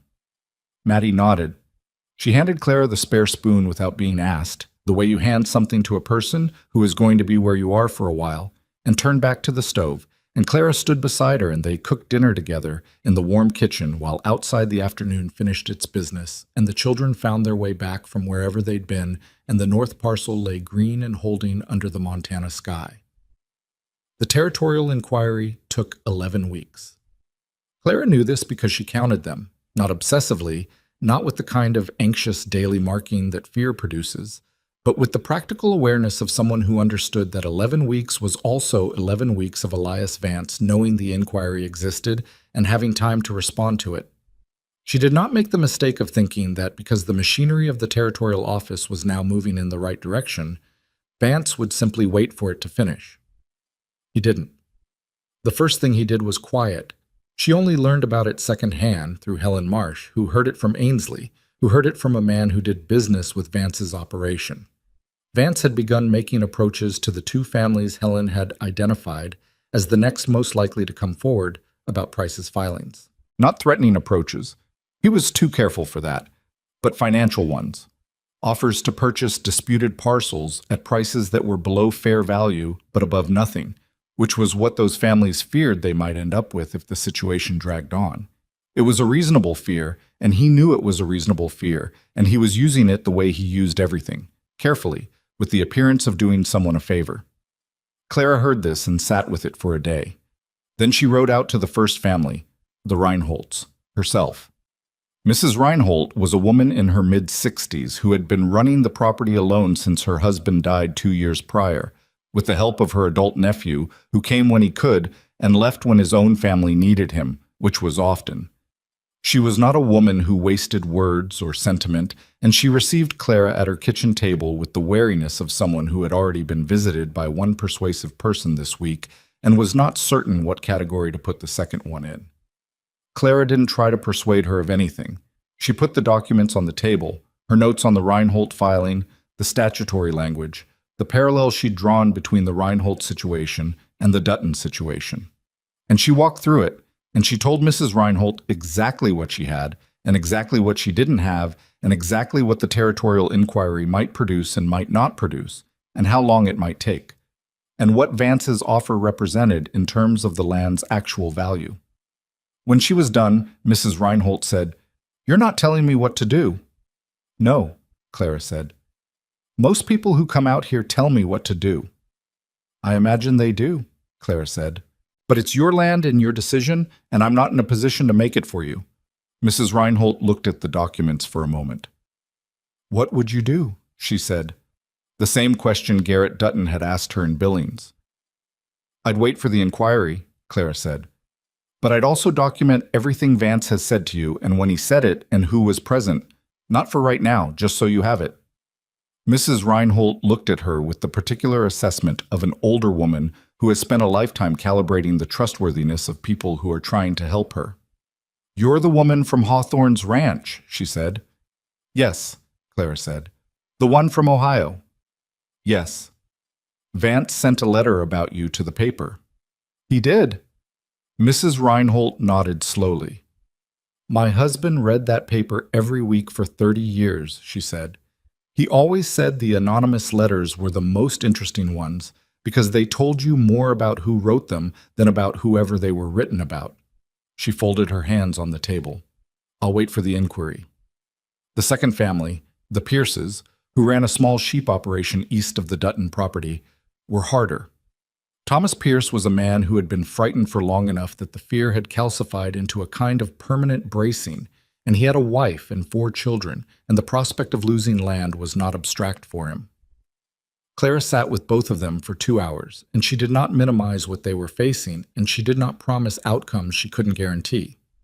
What she told them was that they were not alone in this, and that the isolation, each family believing their situation was individual, each family too embarrassed or afraid to compare notes, was itself part of how the method worked. She told them the inquiry had already changed the ground. Thomas Pierce said, "If the inquiry doesn't go the way you think it will, then you'll be in the same position you're in now," Clara said. "Vance's offer doesn't expire in the next 11 weeks. You can still take it then if you need to." She looked at him. "But you can't untake it once you've taken it." He was quiet. "You have time," she said. "Use it." They waited. The weeks had their own texture. The ranch work continued, because it always continued. There was no season on the Montana frontier that allowed for pausing, and the summer brought its own demands, the cattle and the hay and the fence lines that were always in some state of needing attention. Caleb and Clara had not spoken again about what had passed between them at the fence on the north parcel, but something had shifted in the daily architecture of how they were with each other. Less careful, more direct, the way people are when they've said something true and don't need to keep circling it. He started asking her opinion on things he hadn't asked before. Not the books, which she'd been handling for months, but the land decisions, the cattle market, whether to expand the north pasture or hold the capital. She gave her opinions honestly, including when they differed from his, and he listened without needing her to be wrong in order to feel right, which was rarer than it should have been in her experience of men. Thomas had turned 14 in June and was spending more time with Caleb on the range, learning the cattle work in the serious way of a boy who has decided this is what he is going to do with himself. He and Clara had reached a kind of equilibrium over the months. Not warm, exactly, but honest.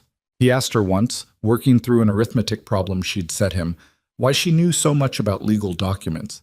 "My uncle's law office," she said. 2 years of copying other people's arguments. "Did you want to be a lawyer?" he said. She considered this. "The law office didn't take women as lawyers," she said. "My uncle let me copy documents because I was useful and didn't require pay beyond room and board." She looked at him. "It didn't occur to me at the time to be angry about it. It probably should have." Thomas looked at the arithmetic problem. "That doesn't seem fair," he said. "No," she said. "It wasn't. But you learn things anyway." "You always learn things," she said. "Whether the situation is fair or not, the learning is yours regardless." He thought about this with the seriousness he brought to things he was filing away for later. She'd come to understand that about Thomas. He didn't respond to everything immediately. He stored things and came back to them. Maddie, by midsummer, had stopped being the household's primary manager in the way she'd been before Clara arrived, and had started instead to be what she actually was, which was a 15-year-old girl with a very good mind and a lot of opinions and the beginnings of interest that extended beyond the kitchen. She had her mother's recipe books, and she'd told Clara once, matter-of-factly, that she'd been adding to them since she was 12. Clara asked to see them. They were meticulous. Not just recipes, but notes on what worked and what didn't, and why, the kind of observational record-keeping that required patience and a real interest in the material. "Have you ever thought about doing something with this beyond the house?" Clara asked. Maddie looked at her with the expression she used when she thought a question might be condescending. "Like what?" she said flatly. "I don't know," Clara said honestly. "You're 15. You don't have to know yet. I'm just asking if you've thought about it." Maddie was quiet for a moment. "Mrs. Ainsley at the dry goods, she's been asking if I'd sell preserves through the store. Said people have been asking after them since last winter." She said it carefully, like something she hadn't said out loud before. "Would you want to?" "It would bring in money," Maddie said. Which was not quite an answer to the question Clara had asked, and they both knew it. "Maddie," Clara said, "would you want to?" Maddie looked at her hands. "Yes," she said, "I would." "Then let's figure out what that looks like," Clara said. It was a small thing. In the scale of everything that was happening that summer, it was a very small thing. But Clara had spent enough of her life watching competence get absorbed into circumstance, used, relied upon, never named, that she'd learned to pay attention when she saw it happening to someone else. The territorial inquiry concluded on a Thursday in late August. Whitfield sent a formal letter to the Hawthorne Ranch, which was the address of record for the initial inquiry, and Clara read it at the kitchen table with Caleb standing beside her, and the letter itself taking up only one page because government findings, when they find what they're looking for, don't require elaborate language. The Territorial Review Office had found the price filing method to contain systematic procedural defects inconsistent with the Territorial Land Act of 1861 and its 1869 amendment. Specifically, the use of conditional claim language in what were represented as routine administrative documents, combined with the practice of sending such documents to property owners without the standard advisory notice required under territorial statute. The review was being expanded to cover all filings processed under Price's office in the past 4 years.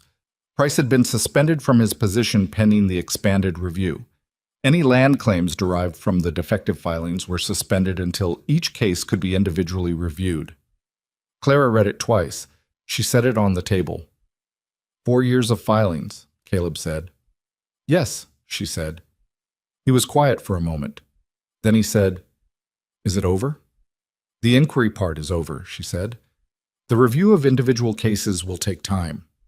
The Duttons and the Reinholdts and the Pierces will each still need to go through their own process. She looked up at him. But the foundation Vance built this on, the method, the mechanism, that's done. Caleb looked at the letter. Something moved across his face that she'd only seen once before, at the fence on the north parcel, when she'd told him the Billings filing had gone through. The look of a man who has been holding a weight and has just been told he can set it down. What about Vance himself, he said. That depends on what the expanded review finds, she said. If the examiners can establish that he directed the filing method, that it was coordinated between him and Price deliberately, it goes beyond civil land disputes. She paused. But that's not something I can do. That's for the territorial authorities. He nodded. She folded the letter and looked out the window at the yard, where Eli was doing something in the dust that appeared to involve a significant number of small rocks arranged in a pattern that meant something to him specifically. I need to tell Helen, she said, and the Duttons. They should hear it before it becomes general knowledge. I'll ride with you, Caleb said. She looked at him. Unless you'd rather go alone, he said. No, she said. Come. They told Helen first, then the Duttons, then stopped at the Pierce property on the way back because it was on the road, and Thomas Pierce had spent 3 months bracing against an outcome he'd been afraid to hope would be different. When Clara told him what the letter said, he sat down in the chair on his porch and put his hands over his face for a moment, not crying exactly, but doing the thing adjacent to it that men do when they've been frightened for a very long time and the fear has just lifted. His wife, standing in the doorway, met Clara's eyes over his head. Clara nodded once. Mrs. Pierce let out a breath that she'd probably been holding since May. Word traveled through Hargrove County the way it always did, faster than any intentional communication and with a speed that suggested people had been watching for it. By the following Saturday, when Clara was in the settlement at the dry goods store, a routine she'd maintained through all of it, deliberately, because she was not going to change her ordinary behavior based on Elias Vance's ability to make her feel unwelcome in the place she lived, 3 separate people spoke to her directly, not with grand declarations. 2 of them were simply the ordinary exchanges of neighbors, the acknowledgement of presence that in a small community is itself a statement. The third was Ainsley, who stopped beside her at the counter and said, "Word is Price is out." "Suspended," she said. "Pending review." "Same thing," Ainsley said. He looked at her steadily. "You did good work." He said it the same way he said everything, without ornament, as a plain assessment. She had learned to value that quality of plainness. "There were a lot of people involved," she said. "There were," he said. "You started it." He moved on. She finished her purchase and went outside, and the settlement in late August was going about its ordinary business. Wagons in the street, the sound of the smithy, someone's dog conducting an investigation near the corner of the hardware building. And she stood for a moment in the ordinary noise of it and thought about October, about the crossroads in the rain, about a trunk set at the top of porch steps facing outward. She thought, I live here now. Not with surprise. With the particular weight of a fact that has been true for a while and is only now being stated clearly. Elias Vance came to the ranch in September. She had not expected him to come himself. She'd expected lawyers, or silence, or some further document. She had not expected him to come up the road in his good coat on a Tuesday afternoon while Caleb was in the far pasture and she was alone in the house with James and Nora doing their letters at the kitchen table. She heard the horse in the yard and looked out the window and recognized him and felt, for a single moment, the old thing, the contraction, the instinct towards smallness. She noticed it.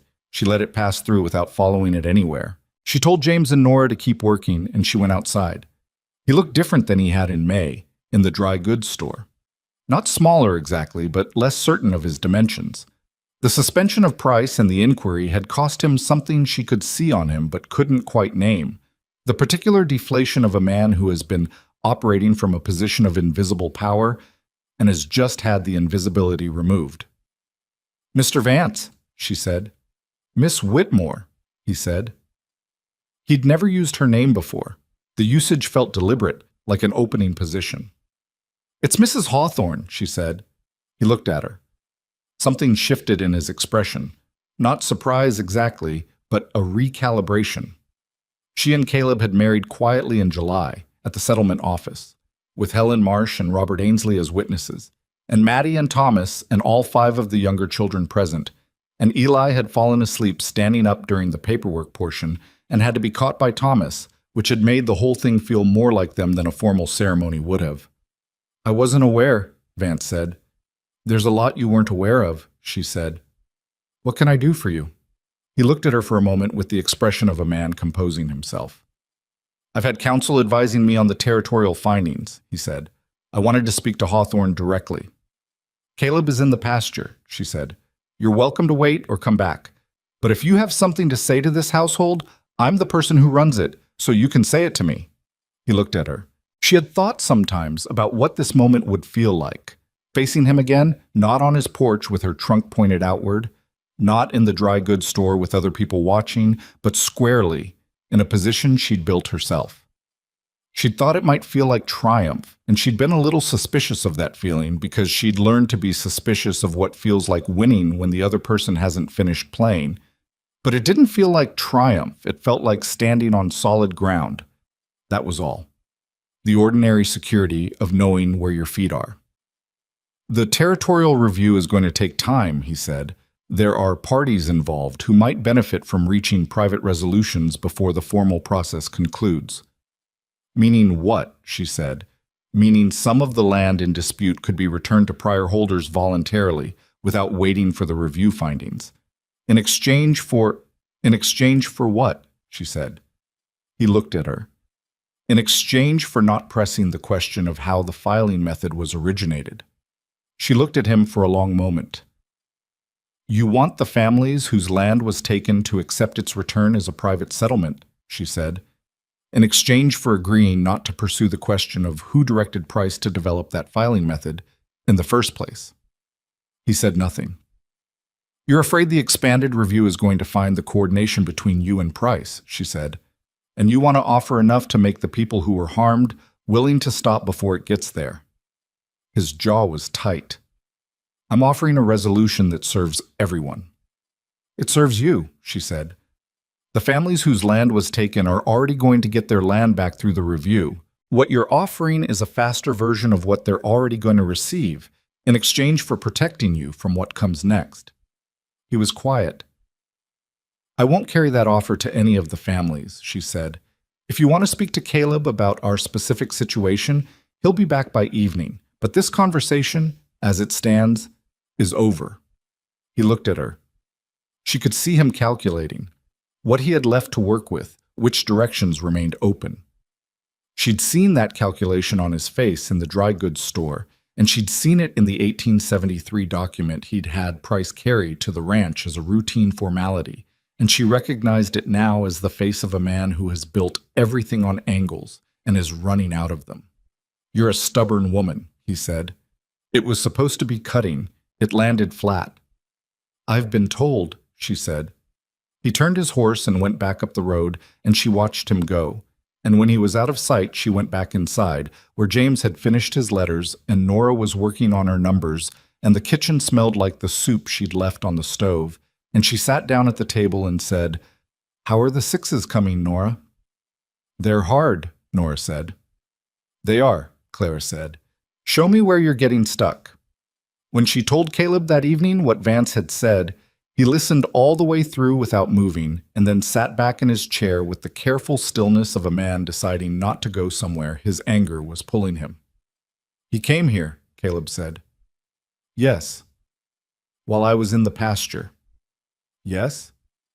"And he thought you'd carry his offer to the other families." "He thought it was worth trying," she said. "He's running out of options." Caleb looked at the table. "What happens to him when the review finds the coordination?" "I don't know exactly," she said. Civil liability for the land claims, certainly, potentially more depending on how the territorial prosecutor reads it. She paused. He's a man who's built his life on being untouchable in this county. Whatever happens, that's done. Caleb was quiet for a moment. I don't feel as satisfied about that as I thought I would, he said. No, she said. It's not very satisfying. She looked at him. It's just necessary. He nodded slowly. That was one of the things she'd come to understand about him. He didn't need the satisfaction of revenge. He just needed the threat to be removed, and those were different orientations, and not everyone had the second one without the first. He called me stubborn, she said. Caleb looked up. What did you say? I said I'd been told. Something moved across his face. Who told you? Various people, she said, over the years. Well, he said, they weren't wrong. She looked at him. They also weren't saying it the way I mean it, he said. He didn't elaborate. He didn't need to. The Territorial Review concluded its individual case assessments in November, the same month the first serious snow came and the north parcel disappeared under white, the same way it had the previous winter, and Clara watched it from the kitchen window and felt the year turning under her like the wheel it was. The Duttons got their 40 acres back, formally and without condition. The Reinholdts' filing was voided. The Pierces' disputed parcel was restored. 3 other families whose situations had emerged during the expanded review received similar findings. The coordination between Vance and Price was documented in the review findings, not as criminal prosecution, which would require a separate process, but as a matter of formal territorial record, which meant it was real and legible and public in a way that Vance's careful, invisible machinery had never been intended to be. Price left the county in October quietly. Clara heard about it from Ainsley, who had heard from the man who'd replaced him on an interim basis. She didn't feel much about Price's leaving. He was a small actor in his own story, the kind of person who does damage not from cruelty but from complacence, willing to do whatever paid, not asking what it cost anyone else. Vance stayed. She had expected him to leave too, and he didn't, and she thought about that sometimes. The staying, the way he moved through the settlement now with the diminished presence of a man who had lost the thing that had made him feel large. He didn't approach her again. He didn't approach Caleb. He ran his ranch, which was still substantial, still profitable, still one of the larger operations in the county, and she supposed that for some people the loss of power was worse than the loss of material things, and for some people it was the opposite, and she didn't know which Vance was, and found over time that she cared less and less about finding out. What she cared about was the Hawthorne Ranch in the winter of 1876, which was different from the Hawthorne Ranch in the winter of 1875. Not dramatically, not in ways that would be obvious to a stranger, but in ways that were obvious to anyone who had been inside both. The books were clean and accurately kept and showed a modest surplus for the first time in 3 years, partly because the cattle operation had been good, and partly because the account management had caught 3 recurring inefficiencies that had been invisible when the records were less orderly. Caleb had used part of the surplus to repair the barn roof, which had been a problem since Margaret's time, and which he'd been solving temporarily and repeatedly rather than permanently. The repair was permanent now. Maddie's preserves were on the shelf at Ainsley's dry goods store, on consignment, and had sold out twice. Maddie had reinvested the money in better jars, which was both practically sensible and also a decision made by a girl who was beginning to think about something that extended beyond the immediate season. And Clara noticed this without commenting on it because Maddie had not asked for comment, and because some things needed room to grow without being narrated. Thomas rode with Caleb most days now, fully, as a working member of the operation rather than a child being supervised in adult work. He was tall and getting taller, and he had his mother's eyes, which Clara knew because she'd seen a small portrait of Margaret that Caleb kept in the front room, and sometimes she looked at Thomas and thought about the woman she'd never met, and felt something that wasn't quite grief, but wasn't separate from it either.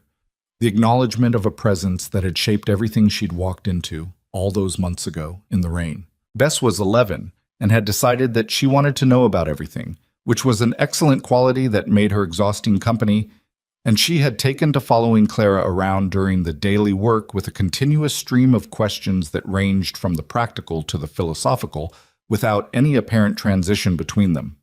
Clara answered all of them as honestly as she could, including the ones she didn't have answers to, which she said so rather than inventing answers, because she had noticed that children could tell when you were inventing, and they respected you less for it, even when they couldn't articulate why.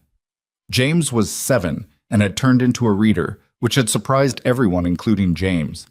He read slowly and with effort, and the effort was clearly both difficult and deeply satisfying in the way that effortful things sometimes are. And he read everything he could get his hands on, including the backs of seed catalogs and the fine print on supply invoices, and once the first 3 pages of the Legal Land Act text that Clara had left on the table, which she had not noticed until she found him there and asked what he was reading, and he told her, and she'd had to work to keep her face neutral. Nora's bees were perfect, had been since November of the previous year. Eli, who was 6 now and had recently become interested in what he called the business of things, meaning the underlying mechanism of how any given thing worked, had spent a week asking questions about the territorial inquiry that were, from a 6-year-old, surprisingly precise.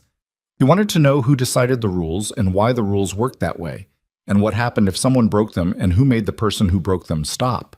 Clara had answered all of these questions to the best of her ability, and at the end of the week Eli had said, with the certainty of a child who has reached a conclusion, "You should be the one who makes the rules."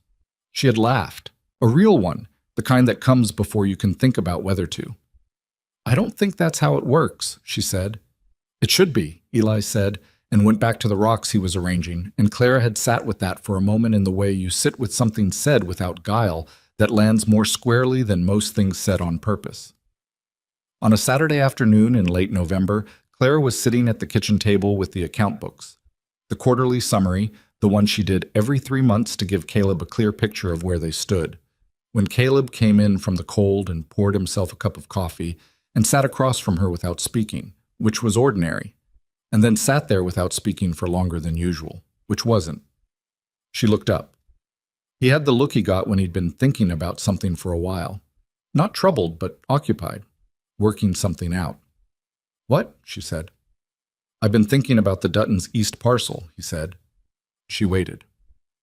"Garrett mentioned last week that he's having trouble with the spring water on that side. The eastern edge runs dry by August, and they've been hauling water in the summer, which is expensive and unsustainable," she said. "Yes. I've been looking at our water rights on the north parcel. The creek that runs through the northwest corners here, it doesn't dry up. It's fed from higher up." He turned his cup in his hands. "If I ran a shared easement to the Duttons' east edge, they could run pipe from our creek in the summer months." She looked at him. "And what would you want in return?" "Shared fence maintenance on the property line," he said. "Their side's been needing attention since before all this started. It would be easier as a shared project." She looked at the account books in front of her. She thought about the summer, about the Duttons at the kitchen table with their oilcloth stack of documents, about Garrett's face in the Billings registry office when Whitfield said suspended pending review. She thought about neighbors and what the word meant out here, where the distances between properties were long and the winters were longer. "It's a good idea," she said. "I thought you might think so," he said. He stood up and went to the window, looking out at the yard. The snow had settled everything into gray and white, and the particular silence that comes after a heavy fall. "Clara," he said. "Yes." He didn't turn around. "You know what you've done here." She looked at him. "I don't mean the land cases," he said. "I mean—" He stopped. He was not a man who found this kind of thing easy, and she had no interest in making it harder by filling the space before he was done. "I mean the whole of it. This house. These children." A pause. "Me." She set down her pen. "I know what I have here," she said. "That's not the same thing." He turned around. "No," he said. "It isn't." He looked at her with the directness she'd come to rely on. No decoration, no performance, just the thing itself. "I want you to know that I know it. What it took. What you gave this place when you had no reason to give it anything." She thought about saying something modest. She considered it and set it aside. I had every reason, she said. That's what I want you to understand. It wasn't charity, and it wasn't making the best of a bad situation. I gave what I gave because this was worth giving it to. He looked at her for a long moment. Yeah, he said, quietly. The way he said things, he meant all the way down. He sat back down and she picked up her pen, and they were quiet together in the kitchen while the snow fell outside and the fire kept the cold where it belonged. And somewhere in the house, one of the children was doing something that required running, which was James's particular mode of movement, and from the upper floor came the sound of Maddie's voice telling him to stop. This was the truth of it, not the inquiry, not the land cases, not even the way the county had shifted around her in the months since the register letter. The truth was this kitchen, this table, this man across from her with his coffee and his slow, careful thoughts. The truth was Eli's rocks, and Nora's perfect bees, and the smell of Maddie's preserves, and Thomas on horseback beside his father in the far pasture. Clara had spent 31 years being told, in one way or another, what she was not. Not suited, not fitting, not the right kind of woman for the right kind of life. She had believed it for a long time, not in the conscious agreeing way, but in the way that you believe things you hear repeated until you stop noticing they're not yours, until the repetition becomes a kind of furniture, invisible, because it's always been there. What she had learned, not in a single moment, but in 11 months of moments accumulated one against the next, was that the size of a person has nothing to do with the size of what they carry, and that belonging is not a thing you are granted by the right circumstances or the right man or the right place. It is a thing you build, with your hands and your mind, and the stubborn refusal to stop building even when someone on a porch in October tells you to take your trunk and go home. She hadn't gone home. She had found it. That was the difference between her and a woman who took what was offered, and it was not a comfortable difference, because finding it had required her to be lost first, frightened first, standing in a rainstorm with no road under her feet and $4.60 and a heel that wouldn't stop bleeding. It had required her to make the mistake of letting herself hope and then survive what happened when the hope was dismantled, and to find that she was still standing after, and to keep walking regardless. There is a particular kind of person who is capable of this. Not a special person. That's the part that gets misunderstood. Not someone exceptional or rare or built differently than the rest. Just someone who, when the ground disappears, refuses to assume there is no ground, who keeps moving until their feet find it again. Clara was that kind of person. She had not always known it. She knew it now.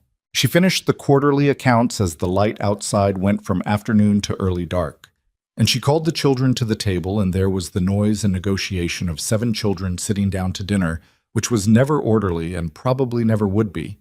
And Eli knocked over his milk and caught the cup before more than a third of it went on the table, which he announced as a triumph, and Clara handed him a cloth to clean it up with and told him it was indeed a triumph. And Caleb looked at her from across the table over the heads of the children, and she looked back at him, and there was something in that look that required no language.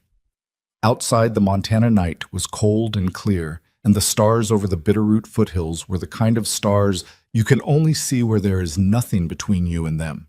And the north parcel lay under its blanket of snow, and the creek that ran through the northwest corner had not dried up and would not dry up.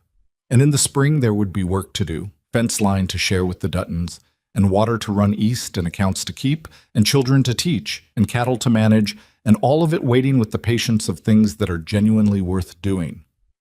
Clara Hawthorne washed the dinner dishes with Bess drying beside her, and Maddie putting away, and the younger children doing whatever they were doing in the next room, and the house smelled like winter and wood smoke, and the particular density of a life fully inhabited, and she thought, here, right here. This is what I walked toward in the rain when I didn't know where I was walking. And she kept washing the dishes, steady and sure, the way you do a thing when you know exactly where you are and you are not going anywhere.